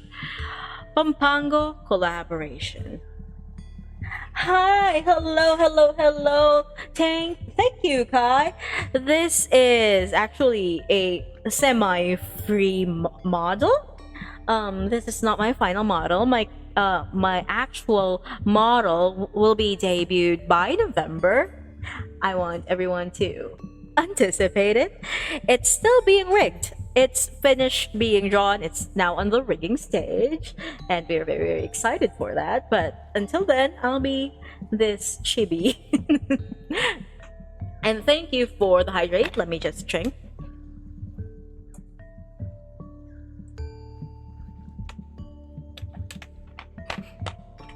Okay, Pampango collaboration. It is not difficult to see why the clearest example of a popular resistance to foreign rule undermined by elite duplicity occurred in Pampanga. By the middle of the 17th century, the Pampangos had already had a long history of cooperation with the colonizers, mainly being their manpower, their soldiers. Hold on. As early as 1587, or barely 20 years after Legazpi's arrival, the Tondo chiefs who were then planning to expel the Spaniards had tried to enlist the aid of the Pampanga chieftains. The latter refused to cooperate, stating that they were friendly with the Spaniards, they were besties. The early modus vivendi between the Spanish conquerors and the Pampangos had a firm material basis. Pampanga's favorable terrain made it a relatively prosperous and economically advanced region. Its fertile fields and the availability of water from its well-located rivers enabled it to produce the increasing requirements of the Spaniards. Being near Manila, kind of, not really, it's really far, but they take what they can get. Pampanga became the traditional supplier of foodstuffs for the city. Because of their dependence on this province, the Spaniards treated the Pampangos with relatively more consideration. They were like the favorite child in an abusive household. Trade with the Spaniards made Pampanga a prosperous province. The Pampanga soldiers were much prized by the colonizers. They participated in the capture of Terranate during the wars in the Moluccas. They were also called on to guard Manila as needed, served as rowers and pioneers in expeditions conducted by the Spanish fleet, and as builders of the galleons, or those big-ass ships that will go to Mexico and then back for trading. Pampanga soldiers were in great demand for putting down insurrections in far-flung areas of the country. Conscription and provisioning, both profitable enterprises, were handled by the chiefs. Since the ones who benefited most from the policy of cooperation were the principales, they had a stake in the maintenance of the Spanish rule. And by principales, we mean the chiefs' families. Excuse me. The enemies of the Spaniards were also their enemies. The objective conditions bred in the Pampango elite a deeper colonial mindedness than in the principalias of less prosperous places. For all the foregoing reasons, it is not surprising that after the abortive revolt, which followed the famine of 1583, no other rebellion occurred in that province for almost 80 years. Instead, we find thousands of Pampangos helping to quell the Sangli rebellions of 1603 and 1639 to 40, and after the Maniago revolt of 1660, there was to be no other uprising in this province under the Spaniards. Malong, new ambitions. The Pangasinan and Ilocos uprisings, which followed the abortive Pampanga revolt, provide other evidences of the growing transformation of the principales into an elite class. In both instances, the leaders wanted to replace the Spaniards as personal rulers of the people. Andres Malong of Pangasinan was like Maniago, a maestre de campo, at the start of his rebellion just after his followers had sacked the rich village of Bugnotan and killed the alcalde mayor of Lingayen. He proclaimed himself king of Pangasinan and made his aide Pedro Gumapos a count. He then sent letters to all the chiefs of the provinces of Ilocos and Cagayan demanding their allegiance and asking them to kill all Spaniards in their territories, or he would punish them. He also wrote to Maniago of Pampanga threatening that if the latter did not join the revolt, Malang's man, Melchor de Vera, would march on Pampanga with 6,000 men. But by then, the Pampangos had already made their peace. Ling, hi! Thank you for the stretch. Mass participation. Let's go. This revolt is remarkable for the great number of people who spontaneously joined it. Unknown to the Spaniards, the undercurrent of revolt had been steadily spreading through clandestine intercourse between different villages. Yes, Muppet Baby is here for emotional support. Magindara, that is a different intercourse. No, no. Bonk.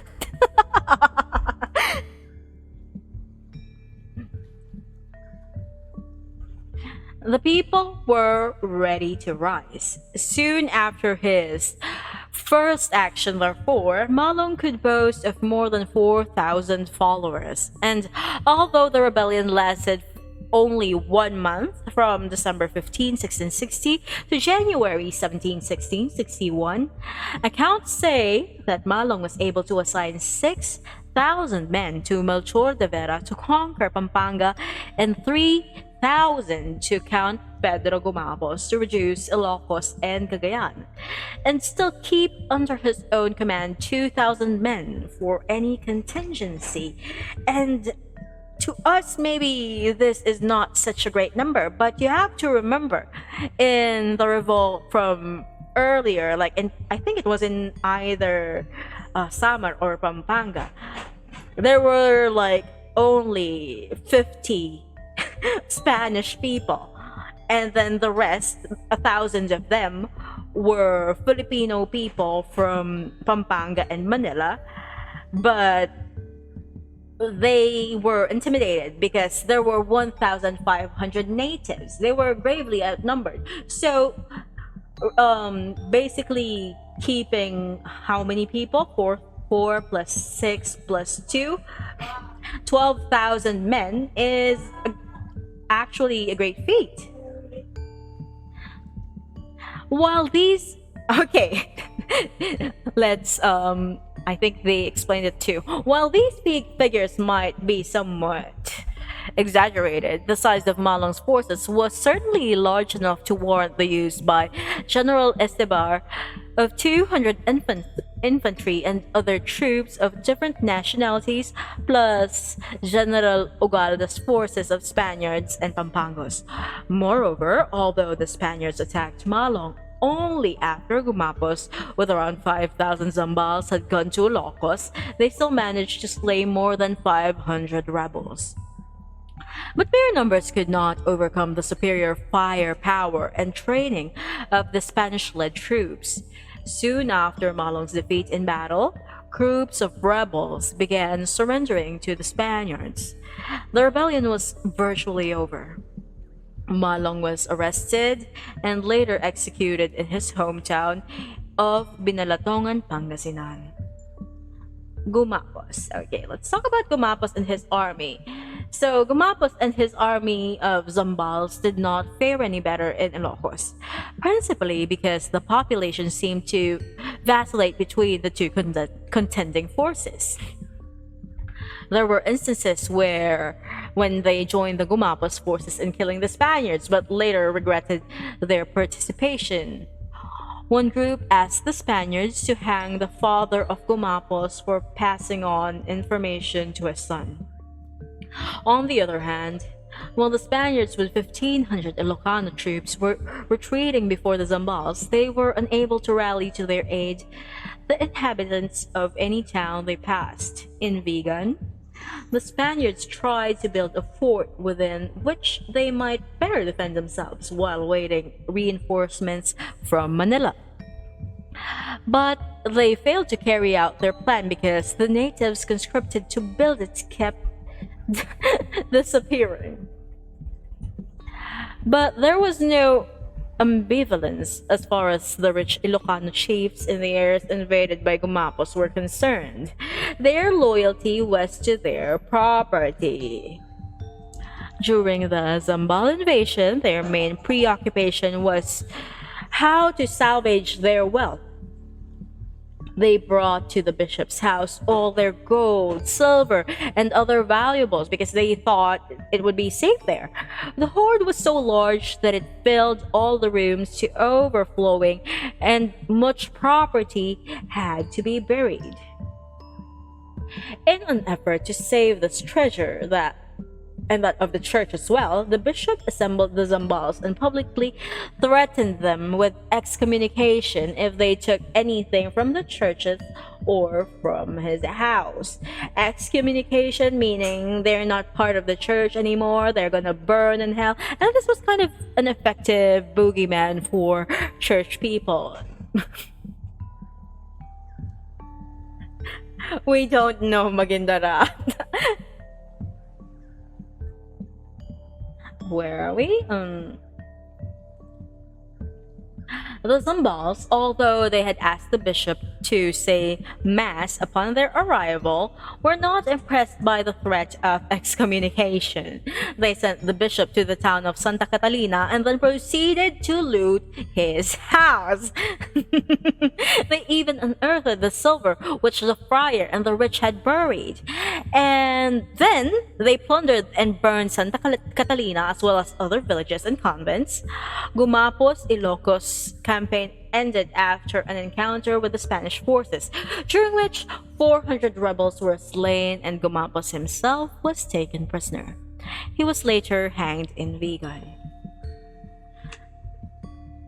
Thank you for the hydrate.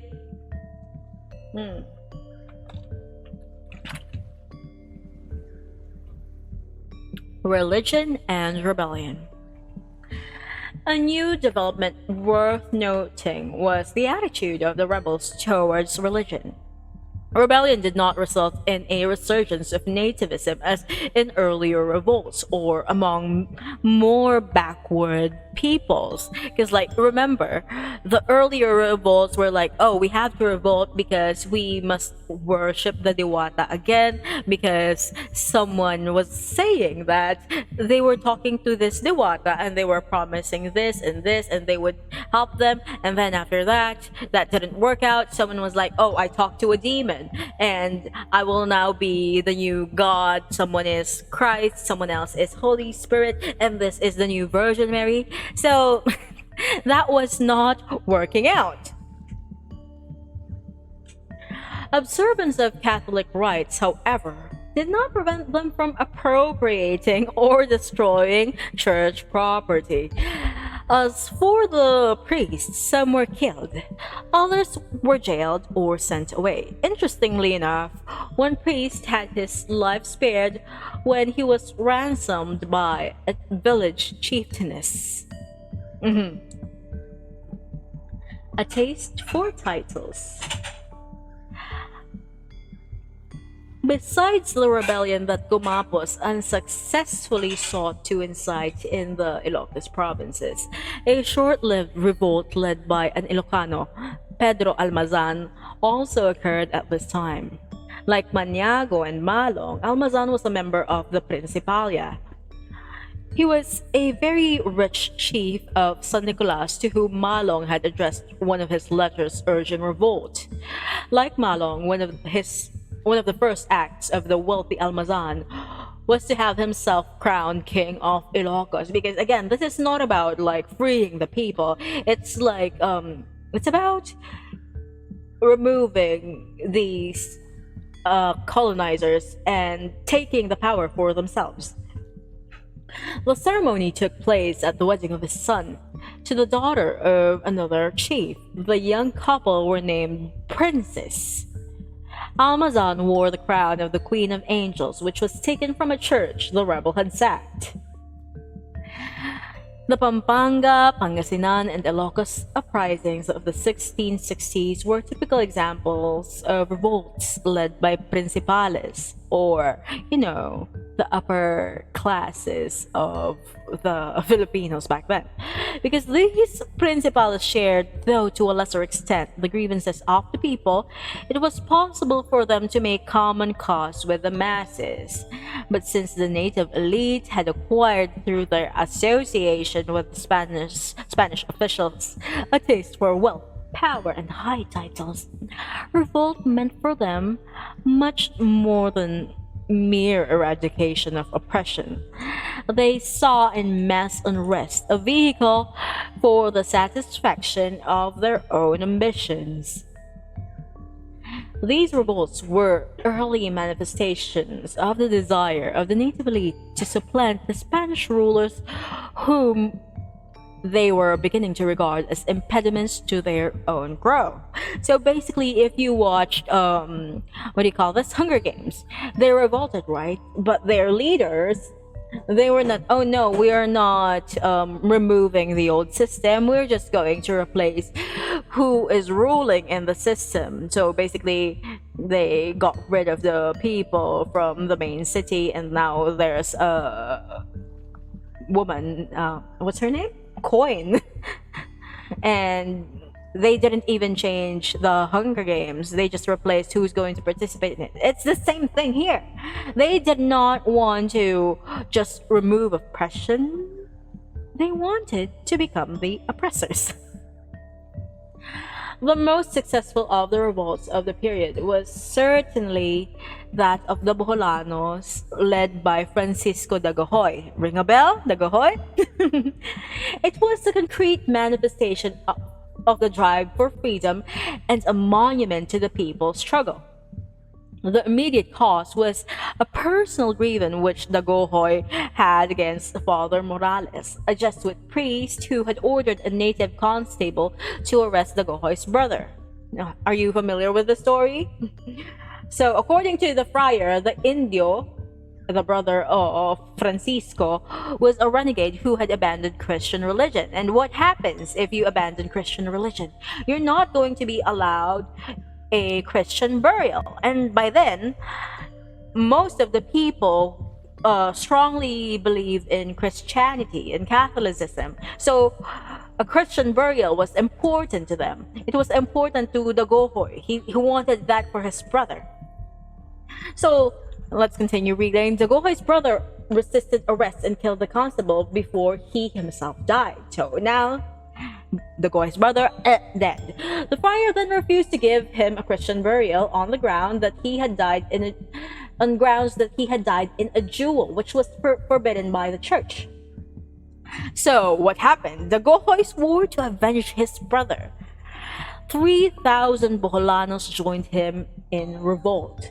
So this is a different revolt. This is not some high-standing chieftain. It's not from the Principalia who wanted power. It was a story of a man who was wronged and he wants revenge. This number swelled to 20,000 over the years. Dagohoy's grievance was only the spark that kindled the uprising. So these people, these 20,000 people, they were not there because someone's brother was refused a Christian burial. They were there because they too have experienced oppression for so long. 3,000 people would not have abandoned their homes so readily and chosen the uncertain and difficult life of rebels had they not thought themselves to be victims of brave injustices and tyrannies. Several features of this revolt are worthy of note, the most striking of which is the length of time the rebellion was sustained. No other revolt in the non-Muslim area, even the approximates of the Boholanos, record of 85 years of tenacious resistance. You remember the ones that we discussed earlier. Some of them last only for a month or so. They were easily quelled. The Boholanos maintained their independence from the Spaniards from 1744 to 1829. No doubt, The distance from Manila and the fact that the Spaniards were busy with the British invasion thingy going on during part of this period were factors that helped the rebels. Because they were busy fighting off the British. They didn't have the manpower to send to the Philippines. But two aspects of this revolt were of greater importance in ensuring the maintenance of a long resistance. One was the fact that the Boholanos had the good sense to establish their base in the mountains. We've been talking about this. All the rebels go to the mountains because it was so hard for the Spanish to get up there and weed the mountain. So they went to the mountains and surrounded this with farm settlements. This made them self-sufficient because they didn't have to go down to the mountains. They didn't have to conduct trade. They just grow the food that they had to eat. Whereas the forces of other rebellions, such as those of Malong in Pangasinan and Almazen in Ilocos, moved from town to town engaging the Spaniards, where the latter's superior arms gave them the advantage. The Gohoy's forces swooped down on the Spanish garrisons and retreated to their inaccessible mountain settlement after the fighting. So that was their strategy. They go down, they fight, and then come up to the mountain where these Spanish people cannot go. Okay. Thank you for the lurk and the hydrate. Let me just drink.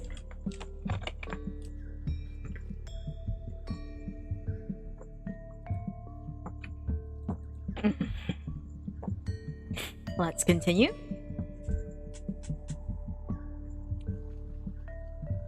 Thus, when a Spanish expedition was dispatched in 1747, it occupied a few towns, won some skirmishes, and captured a few rebels, but could not break the rebellion. Although the Spanish commander repeatedly sent groups of his men into the mountains, they failed to capture Dagohoy and other leaders. Thank you. My name? Yes, my name is really pretty.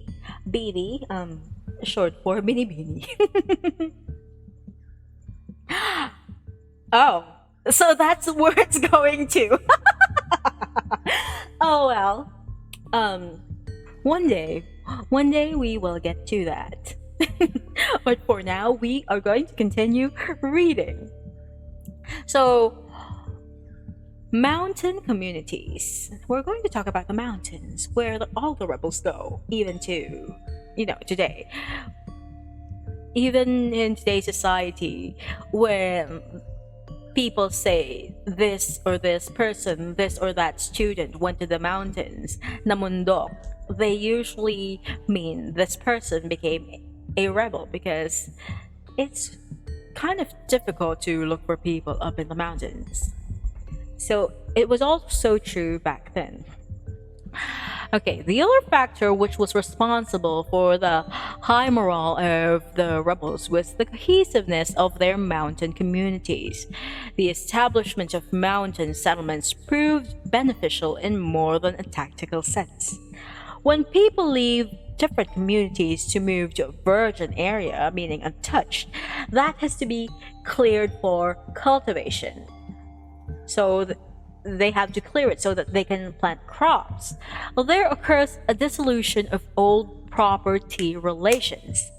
Moreover, when such a pioneer settlement must be self-sufficient economically and must rely for its defense on all its members, a more egalitarian social organization is bound to develop. Focus on egalitarian, meaning everyone is equal, just like the way they were before. An account notes that the orderly way in which the rebels regulated their communities. We may surmise that in these mountain settlements there occurred a return of the old communal relations, freed of the burden of the tribute and of forced labor, and no longer subject to the abuses and exactions of corrupt officials and priests. The rebels were certainly better off than they used to be. because obviously they know how to farm the lands. But when they were down in the plains, sa patag, they will be taxed. Tributes will be collected, but up in the mountains, they were free to do as they please. When they plant, it's for themselves. They became more abundant. All these considerations instilled in them a strong determination to defend their new freedom. In addition, the Gohoi was able to obtain the support, or at least the sympathy, of the people in the towns. Many joined the rebels or supplied them with arms and money. This too was a source of strength. Although the rebellion was initially animated by anti-religious feelings, because that's how it all started. They hated the church because someone's brother didn't get the burial they felt that they deserved. Uh, it didn't end with that. Because of the abuses of the parish priests, Father Morales, by this time, the Catholic religion had been part of the Philippine life for close to 2 centuries, 200 years, and therefore could not just be abandoned. As Tapar in Panay had done in a cruder way, the Dagohoy rebels also adopted and adapted the Catholic religion. There is a difference between the two. Adopted meaning they took it, but when you say they adapted, they made it so that it fits them more. They did not take it exactly the way it is. There had been some adjustments. They solemnized weddings, they baptized the newborn, and practiced other Catholic rites using some of their own people to perform the duties of the Spanish priests. Negotiations conducted. Perhaps the best indication of the importance and the success of this rebellion may be seen in the persistent efforts exerted by both the state and the church to negotiate with the Gohoy. After the unsuccessful military attempts to suppress the revolt, it was the church's turn to make the effort, because obviously the military can't do anything about it. Bishop Espeleta of Cebu tried to persuade the rebels to give up their resistance by promising to secure a general amnesty, meaning they would forgive them. Hold on, let me keep the Chanaks at bay. They're being very noisy. How will I? Hold on.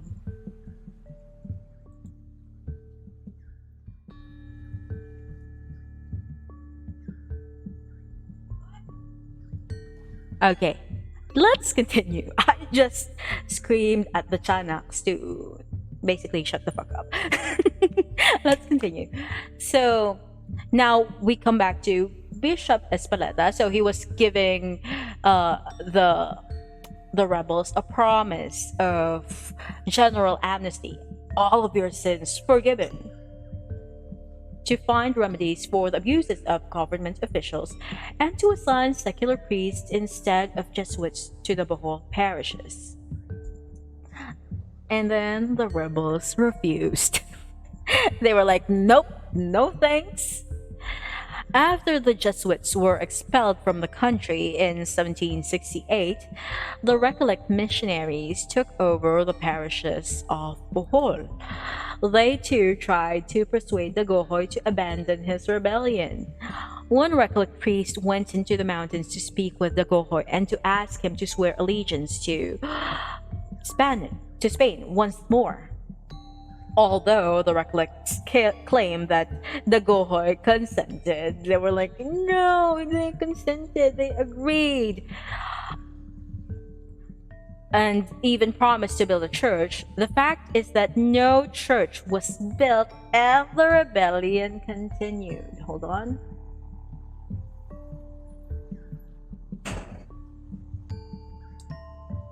Beyond the Gohoy, it is not known when the Gohoy died, but his death did not end the resistance. It was finally crushed in the superior arms of the enemy. In 1827, an expedition of 2,200 native and Spanish troops failed to suppress the rebellion. In 1828, the Spaniards tried again. This time, the military expedition was larger and better equipped. After the first encounter at Kailagan, the Boholano rebels retreated to their mountain base in Boasa and prepared their defense by building stone trenches around it. Within this perimeter, the rebels had their fields of rice, corn, and camotes, their banana groves, three springs that provided them with ample water, and their houses. The Spaniards attacked the stronghold, bombarding it with artillery.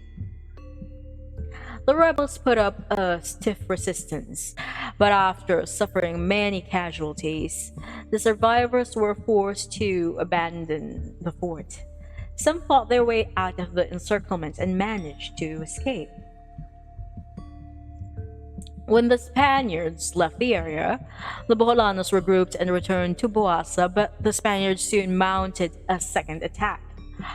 Although the rebels fought fiercely, superior arms won the day. By August 31, 1829, the rebellion was over. It had taken a year of repeated assaults to crush the Boholanos. Captain Sanz, leader of the Spanish expedition, wrote in his official report that 3,000 Boholanos escaped to other islands. 19,420 surrendered. 395 died in battle and 98 were exiled.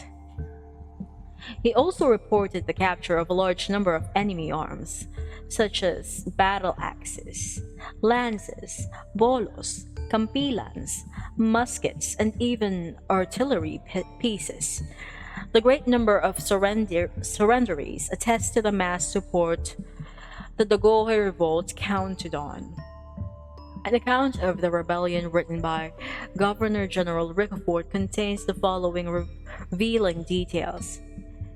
Of the native troops numbering 6,000 that fought under the Spaniards, 294 from Bohol and 32 from Cebu deserted, while 4,977 Boholanos and Cebuanos were disbanded as being on the sick list. Moreover, to ensure peace, around 10,000 of the rebels had to be resettled in 5 new villages and the rest distributed to other villages. Now, I don't think that you need to memorize all these numbers. All you need to know is that there was a lot of support for the Gohoy's revolt during its heydays because they had to be resettled in 5 new villages and there's a lot more. Anti-clerical feelings. During the same period, the people who were also ventilating their grievances against the religious orders, the pattern of resistance was now clearly based on economic exploitation. By the middle of the 18th century, the masses were already becoming conscious of the economic injustices by the church, such as land grabbing, subjecting the cultivators to stringent rules and charging exorbitant rents. Agrarian uprisings occurred in what are now the provinces of Bulacan, Batangas, Laguna, Cavite, and Rizal. The principal causes of these revolts were the usurpation of the religious orders of land by the natives and prior abuses in the management of their large estates, which we talked about in the lengths in chapter 6. Okay, now we talk about the British interlude. The legitimate struggles of the people against the abuses of government officials and friars were given new impetus by the British occupation in Manila in late 1762 as an offshoot of the 7 Years' War in Europe. Encouraged by the capitulation of Manila to the British, the restive population in many provinces seized the opportunities provided by this demonstration of Spanish military weakness to press their own libertarian demands. Because obviously, the Spanish cannot fight two opposing forces at the same time.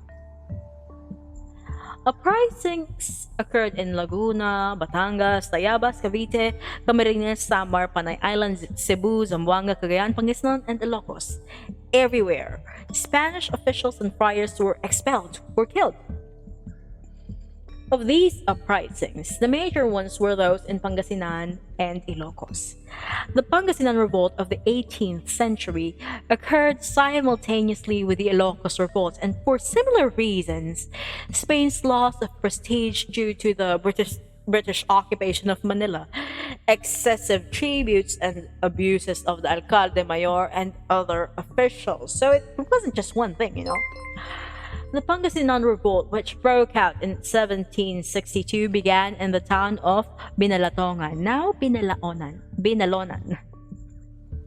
The immediate cause was the arrival of a commission sent by the alcalde mayor to collect the royal tribute. The people demanded the abolition of the tribute and the replacement of the alcalde mayor, who had been committing many abuses. The uprising was temporarily quelled by a force of 40 Spaniards, a squadron of Pampanga horsemen again, and a regiment of militia put to flight a disorganized rebel force of 10,000 in Bayambang. The revolt was, however, revived under the leadership of a native of Binalatongan, Juan de la Cruz Palaris, whose father had been a cabeza de barangay. Under Palaris, the revolt quickly spread to 9 other towns. All Spaniards, including the friars, were driven out of these rebel towns, and for more than a year, Palaris was the master of the province, which Pangasinan and Ilocos both in revolt and British to contend with. The beleaguered Spaniards could not muster enough force to confront the rebels in both provinces. But after the Ilocos revolt was put down, the alcalde of Cagayan came to the rescue of his counterpart in Pangasinan, bringing with him 3,000 Ilocano soldiers. By the beginning of 1764, the rebels had to abandon the towns and retreat to the mountains again, each rebel group led by a chief. By March, the revolt was crushed. Palaris was hanged in 1765.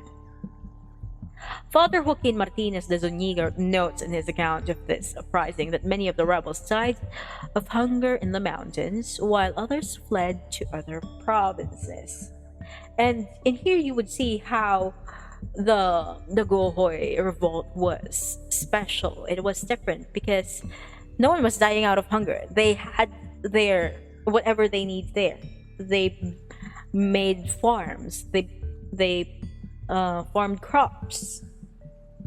Hold on.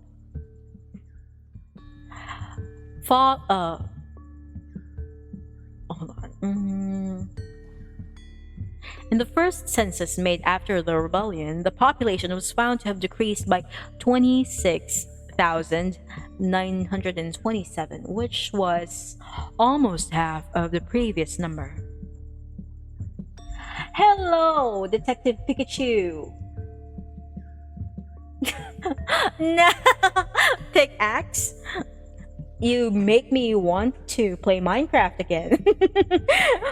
Thank you for dropping by. And Magindara, what does Uwu Gamer Girl do? Because you have enough points. It makes me do Gamer Girl Uwu voice, you know. Mino hates it. If you're going to do that, and Mino is here, he's going to hate you for it. Are you saving it so that Mino is gonna be here when you claim it? Good plan. I agree. Silang Ilustrado Prototype. The more celebrated rebel leader of the British occupation period, and one whose exploits provide an interesting subject for study and analysis, was Diego Silang of Ilocos. Again, another one of those more popular heroes, Diego Silang. So Silang was 32 years old when he led the Ilocano uprising. He was born of parents who came from the Principalia. Orphaned at an early age, he lived with the parish priest of Vigan. Some years later, this curate was transferred to Manila. Silang was traveling to the city in a junk carrying the friar's personal effects when the ship was capsized. He was captured by Aitas of Zambales, who held him for some time as their slave. Ransomed by a Recollet missionary, he went back to relatives in Pangasinan and later returned to Vigan. There, he was married to a well-to-do widow whose husband had left her fields and fish ponds. She was the protege of Provisor or Vicar General or Ecclesiastical Judge Thomas Milan. For many years, Silang was a mail courier between Vigan and Manila, traveling to the city every year at about the time of the galleon from Mexico was expected. Thus, when he was in Manila awaiting the arrival of the galleon when the British occupied the city. The Silang Revolt, though it lasted a scant 5 months from December 5, 1762 to May 28, 1763, not important to note the dates here, but you need to know it just lasted 5 months compared to how many years of Nagohoy. It is important because it provides us with a prototype of the Ilustrado leadership of the 19th century.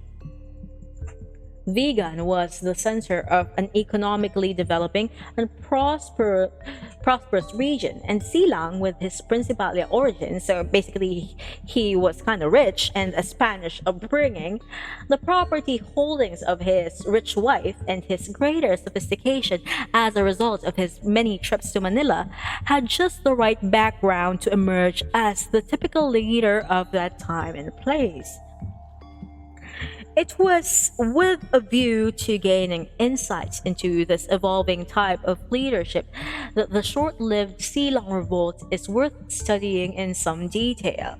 Because if you would notice, in the beginning, it was just the rich people or the principalias, the families of the chiefs who were like leading the revolt, and their cause was not to emancipate the people but basically grab the power for themselves. And then after that, we have revolts that are led by the people due to common grievances, like Dagohoy. He was just like, basically he was really mad that his brother couldn't get the burial he wanted, that he thought he needed. Now we have Silang, an educated man in the sense that he was, brought up by the Spanish and had like an elite background, an ilustrado. He was like the prototype of the later on rebellions. Okay, let's continue. Hold on, where were we? So the ease with which the British secured the capitulation of Manila shattered the myth of Spanish invincibility. Possibly, the idea of taking advantage of the Spanish defeat began to form in Silang's mind while he was still in Manila. The Spanish author Jose Montero y Vidal writes that in Manila, Silang lived in the house of a lawyer, the traitor Orendain, I'm not really sure how to pronounce his name. Also, on the way, he stopped home at Pangasinan, where his relative, a maestre de campo named Andres Lopez, was one of the leaders of the uprising in that province. In Vigan, the principales had been protesting against various abuses of the alcalde mayor and demanding the dismissal of some local officials. News of the British occupation of Manila and the Pangasinan revolt heightened the general restlessness and anxiety. Thus, upon his arrival, He found it easy to rouse the people to take steps to protect themselves from the British on the ground the Spaniards could no longer protect them. He argued that since the English were in possession of Manila and the Spaniards had been rendered powerless, the people should stop paying tributes and other taxes. He urged that they organize themselves to fight the British. Warning that British domination could result in the loss of their Catholic religion. Significantly, he stated that this task required the unity of the principales and the common people.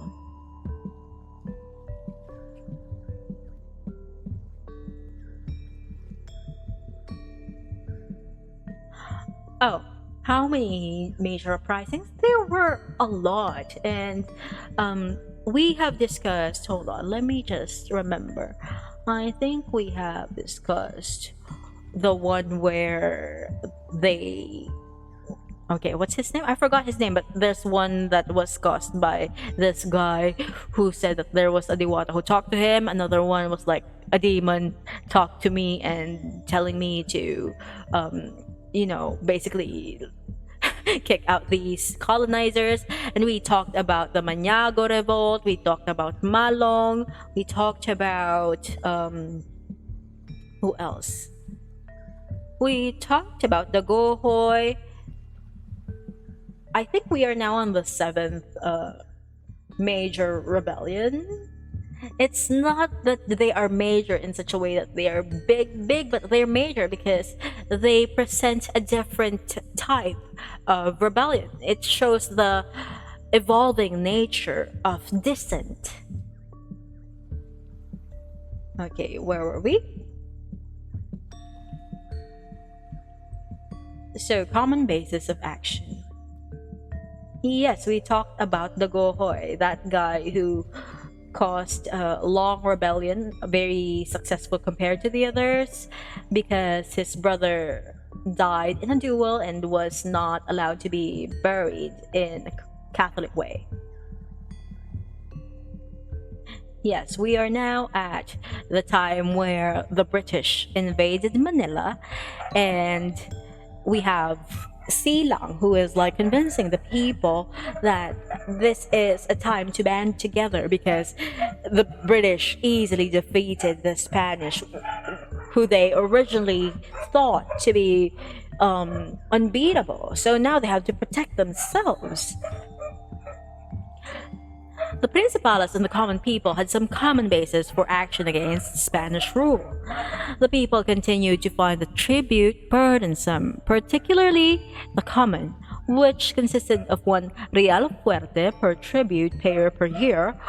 While this may not have been a serious burden to the principales, it did not particularly benefit them either, so its abolition could be safely demanded in behalf of the people. But the principales and the common people were both affected by the abuses committed by the alcalde mayor as a consequence of the indulto de comercio. Kare-kare. I love kare-kare. It's one of my favorite dishes, but it takes forever to cook.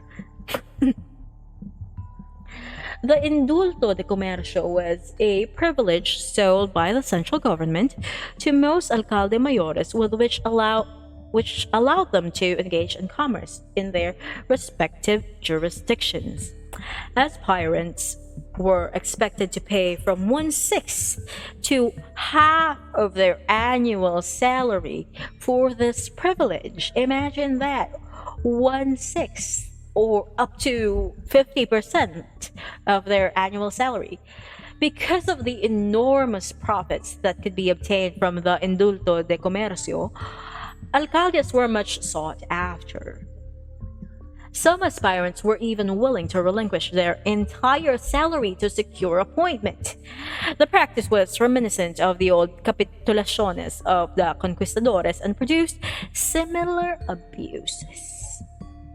While the alcalde's excesses burdened the common people, his virtual control of the commerce of the region was particularly irksome to the principales, whose own opportunities for further economic progress were thereby curtailed.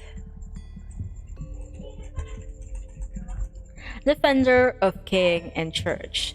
So while Diego Silang's initial demands reflected the junction of Principalia and mass grievances, they did not go beyond the framework of typical Principalia objectives. He asks for, number one, the deposition of Alcalde Mayor Antonio Zabala for his abuses of the Indulto de Comercio and replacement by Tomas Milan, his wife's old guardian. Next one is the appointment as Chief Justice of one of the four chiefs of Vigan. Number three, the abolition of personal services. Number four, the expulsion by the bishop of all Spaniards and Spanish mestizos from the province. Note that they did not want to abolish Catholicism. They just want all these Spanish people to be out. And number five, the appointment of Silang himself to head the Ilocano army against the English. His expenses to be taken from the common already collected by the alcalde. These initial demands, unacceptable though they were to the Spaniards, were nevertheless reformist rather than revolutionary. So it was not like, kill all the Spaniards, just like what they wanted before. There was like a compromise. They wanted a better situation. Silang was only against heavy taxation and abusive Spanish officials and greater autonomy. All these were to be achieved with him as the head of the province, but in the service of the Spanish king and in defense of what he termed our sacred Catholic faith. Messianic tendencies. Messianic tendencies blended with religious fanaticism caused him to cast himself as defender of king and church. He declared Jesus of Nazareth to be the captain general and himself Christ's cabo mayor. Oh my god, the Sigbins outside are wilding. Sorry about that. His house was full of images of saints. He was often seen reciting the rosary, and he urged his followers to hear Mass on Sundays, go to confession, and receive the sacraments, and also to see to it that their children went to school. Because again, remember, he was an orphan and raised by the priests. So he was very, very religious. Rebuffed by the Spaniards. Yes, dude was so cringe it woke the Sigbins. The Sigbins are very much against cringe, even though they are also cringe sometimes. Okay, so Silang expelled the alcalde and other Spaniards from Vigan. He proclaimed the abolition of excessive tribute and forced labor, and made Vigan the capital of his independent government. His defiance of the Spaniards lost him the support of many principales. Therefore, in addition to his orders abolishing tribute and forced labor, he freed the people from the obligation to serve the principales and cabezas de barangay. He ordered that those principales who were now opposing him be arrested and brought to him. Should they resist, they were to be killed. He also imposed a fine of 100 pesos on each priest, but reduced this to 80 on their request. His men took cattle from various estates and forced the proprietors to pay ransom for their lives. Property of the church was also taken. These moves caused him to clash with Bishop Bernardo Ustariz, who refused to certify to the abolition of tribute, declared himself head of the province, and began to organize a counterforce against Silang. Recruiting even more of the latter's followers, Silang then imprisoned all the religious, including Ustariz, whereupon the latter issued an interdict against Silang and exhorted his followers to abandon him. Changing masters. During the first phase of Silang's career, he was in effect conducting a revolt in defense of king and church. During the second phase, when he abolished tribute and forced labor, confiscated the wealth of the church and other proprietors, and even began to move against the members of his own class, Silang could have become a real leader of the people struggling against all oppressors. Unfortunately, he opted for compromise and shifted his allegiance in a most servile manner from one master to another. After receiving an ultimatum from the Spanish government Simon de Anda and fearing that the latter was planning to march on Ilocos, Silang decided to seek the protection of the British. Remember, they were like invading Manila?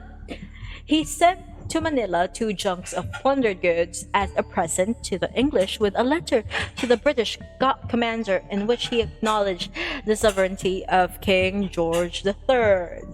So basically, he was just like, oh, no more Spain, only Britain.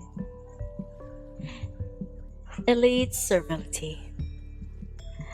The letter gives us revealing insights into Silang's character, typical of the native elite, kowtowing before a new master. It begins with flattery. Let me just read. Honorable Sir, with the greatest pleasure and satisfaction imaginable have I received the news of your having conquered the capital by force of arms, and with so much ease, which has undoubtedly been an effect of your good conduct and the permission of the Almighty. I have been informed that notwithstanding the fatal misfortune of that city, your lordship is endowed with so many great qualifications and compassion, has behaved in the most generous manner to the poor Indians, the Filipinos, who were within and out of the town, paying them punctually for their labor, without requiring any other acknowledgment than that they should obey and be loyal as they should to His Majesty George III, King of Great Britain, whom God preserve. And for such obedience, your lordship has been pleased to allow them their freedom to enlarge their trade and commerce for their own benefit, to caress them and prevent their being hurt by the Spaniards, nor by your town troops, all which I have been minutely informed of. Cringe. Declaring himself convinced of the superior qualities of the English, Silang offered his allegiance and that of his people in these words. Again, let me read. I have thought proper from this moment to dedicate myself to the service of God and His Majesty King George III, whom I acknowledge for my king and master, for which purpose I have under command my countrymen of this province of Ilocos, where I was born, who have agreed to my opinion and acknowledgement, and all unanimously come into it without the least shew of uneasiness or concern upon account of the confidence they repose in your lordships, freeing them from poll taxes and other laborious works. All they beg is that your lordship will condescend to them, maintain their parish priests, and live as Christians and Catholics. Cringe. In the foregoing passage, and again in the portion of this letter where he claimed to have saved the former alcalde from sure death at the hands, hold on, let me just mute because it's very, very noisy outside.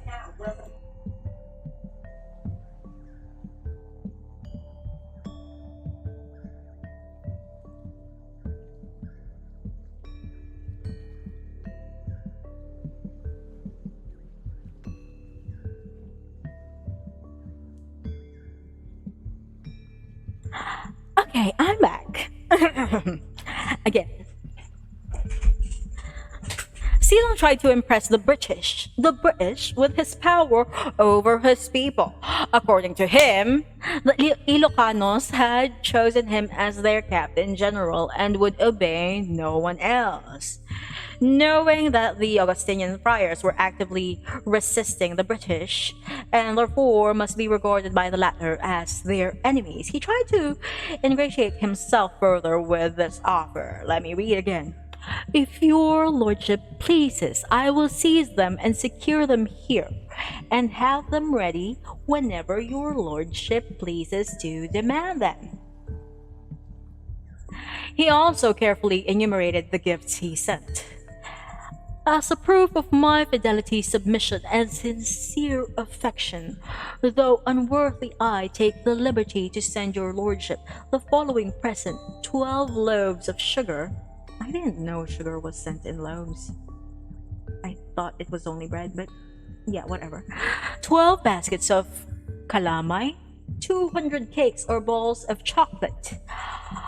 I also acquaint your lordship that this province is provided with the following effects: paddy wheat, cattle, good cocoa, wine, sugar, onions, garlic, fowl, horses, cotton, a kind of liquor called basha. I think this is modern day basi. It was called basha for some reason, I don't know. Kind of wine from the grape and other useful effects. Now, British puppet. The British were properly appreciative. They gave Silang the title of Sargento Mayor, Alcalde Mayor y Capitan a Guerra por SM Britannica. That's a lot of titles. A boat arrived carrying gifts for him. The British emissary also left behind with Silang 138 printed blank titles for governors and subordinate officials, so he could just put in the names that he wanted to. The British probably appreciated most Silang's enumerations of the products of his region. That he did so indicates his own interest in trade as well as his awareness of British objectives. It should be noted that the British invasion was directed and financed by a trading institution, the East India Company, hence the commercial orientation of the British administration. The governor of Cavite, Mr. Brereton, wrote to Silang inviting him to send his boats to Manila for trade. Silang, in another letter to Commander Dawson Drake, mentioned that he intended to send a junk of his to Manila for commerce. This alacrity to take advantage of the new opportunities provided by the new dispensation was by now a typical Principalia reaction. Where were we? Silang's own contact with the Manila galleons as a courier and the fact that his wife was a property owner in a prosperous town prepared him for these new commercial possibilities. In fact, the protest against Alcalde Zabalia for his abuse of the indulto de comercio underscored the drive of Principalia to appropriate for itself some of the economic benefits of colonization. Silang's career was cut short by assassin's bullet. His wife, Gabriela Silang, you know her, assumed command of the rebel force to avenge her husband's death, but for 4 months he was captured and hanged. So, again, the Silang revolt was around 1762 to 63. It was just 5 months, so it was still in that time frame. And then after that, of course, Gabriela took over, and it's her name that is the namesake of, the party list, Gabriela party list, because she's a strong woman. Okay, a step in political awakening. We are almost coming to the end of this chapter. Silang. Oh, wait. Okay, so after he was assassinated, his wife Gabriela became the leader of the rebel force, but after that, she was hanged after 4 months. And yeah, that's it for that revolt. A step in political awakening, Silang was the prototype of future leaders who would capitalize on the genuine grievances of the people. Though the people would find themselves repeatedly used and even betrayed by leaders from the elite, their experiences were not a total loss. Participation in actions like these revolts made them aware of their strength and gave them an education and struggle in general, it's not going to be a success, an immediate success all the time. But the more they do it, even if they fail, it just shows other people that they can revolt against these oppressors, and they take lessons, they change. Each successive uprising was a step in their political awakening. Each local revolt was a contribution to national consciousness. Maybe they failed a lot of times, but that all led to the revolution that we know, emancipated us or something. Not really. More colonists came over, but that story is for another day. We will be stopping here because the next part is already chapter 8. We are going to continue that some other time. But yes, it's been, oh my god, how many hours have we been streaming? It's been almost 3 hours. Thank you for staying with me. I will be streaming again. Hold on, let me just check my schedule. I have not memorized my schedule. Sorry about that. Okay, so on Saturday, I will be doing a karaoke stream. I still don't have a set list, but we will find out. And then on Sunday, we will be playing Gris. My schedule says 8 p.m., but I don't know, we might start earlier so we can do more things. After that, I still don't have a proper, what do you call this? A proper schedule, but let me just give you a preview. Hold on, where is my... Okay. Let me move this to the side so you can... Where is my... Oh, Nani? Is this my schedule? No, this is not.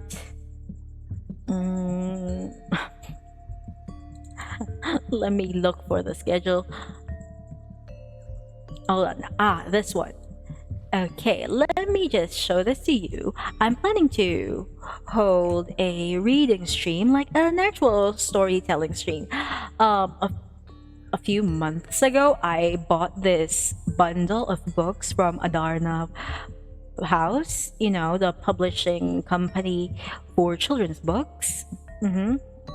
Like, for those who are new here, I don't know if it's obvious, but IRL, I'm an educator. I'm a licensed teacher. And so it is of my, how do I explain this? Yeah, we're going to have a storytelling. I'm actually going to read these books probably on said time, 9 p.m. Saturday on July 23. Tell your friends. This is subject to change though. I'm not really sure yet. I'm still trying to compile these books into actual PDFs because I have the physical books. I already have them scanned, but I am yet to put them together in a working PDF so that when I read them, you can also see the illustrations, the very, very pretty drawings. And yeah, we will be having a story time, and you will experience me actually giving you storytelling for kids, because the story times we have right now is more casual, just reading history and discussing things. But this would be more of a performative reading. So, yeah, I will be reading 5 titles, all in the Never Again bundle. Isang Harding Papel, si Junjun noong bago ideklara ang batas militar. What else are the other ones? Dictador, EDSA, and The Magic Arrow. So, yeah. This is a lot of effort to make, actually. I've waited for these books to arrive for, like, I don't know, 2 months. Scanned them page by page, and now we're putting them together one by one. So I hope that you will be here when I stream this. Invite your friends, and I will be very, very say so on that stream. That would also be a stream that is in Filipino, because to be honest, I'm mostly stream in English because I'm more comfortable in this language when I'm streaming. But I will try my best to speak in Filipino, because I am planning to stream that in Facebook, because normies are in Facebook. I need to get to the normies so that they will hear my stories. Oh, a video suggestion? Come on, shoot me with it. Yes. Also, how are y'all? While you are typing that up, I am going to look for someone to raid.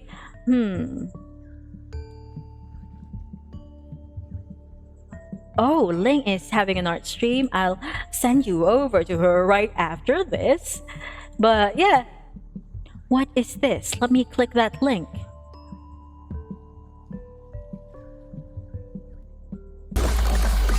Oh, Valorant. Hold on, there's an ad. Why did the Philippines? Oh, I've seen this on my what is a For You page in YouTube, and I think I have also read it before. We are going to probably get into it as well. We might be able to discuss this topic on another installation of reading this book. And if you would notice, hold on, I don't think you can see it, but we are already at page 120.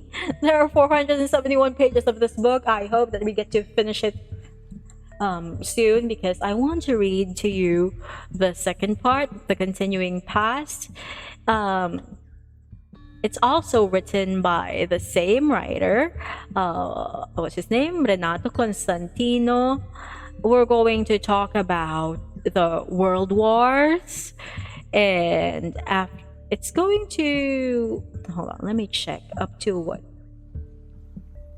Where are we?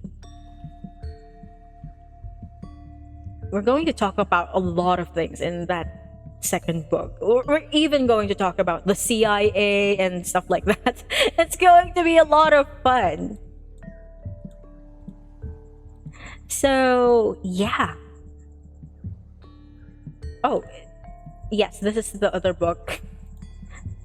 But for now, I'm going to end the stream here. And I will send you to Ling. She is, well, her full name is Ling Ling O. If you're aware of Ling Ling O's, they are like, some of them are pendants, some of them are earrings. They are an artifact, a sentient artifact. And I think they're doing an art stream right now. They are drawing Melissa. Oh. So I will be sending you over there. And that is all for tonight. Thank you for listening and staying with me. I will see you on Saturday on my karaoke. It will be more lighthearted, because I know we're very, very serious when we're talking about history. So until then, au revoir, adios, annyeong, zaijian, sayonara, sampai jumpa. paalam. Okay, where's the raid? Hold on. BB, bye bye. Let us raid. Ling ling oh. In 10, 9. Yes, raid message is Bakunawa raid. That's it. And again, BB, bye bye.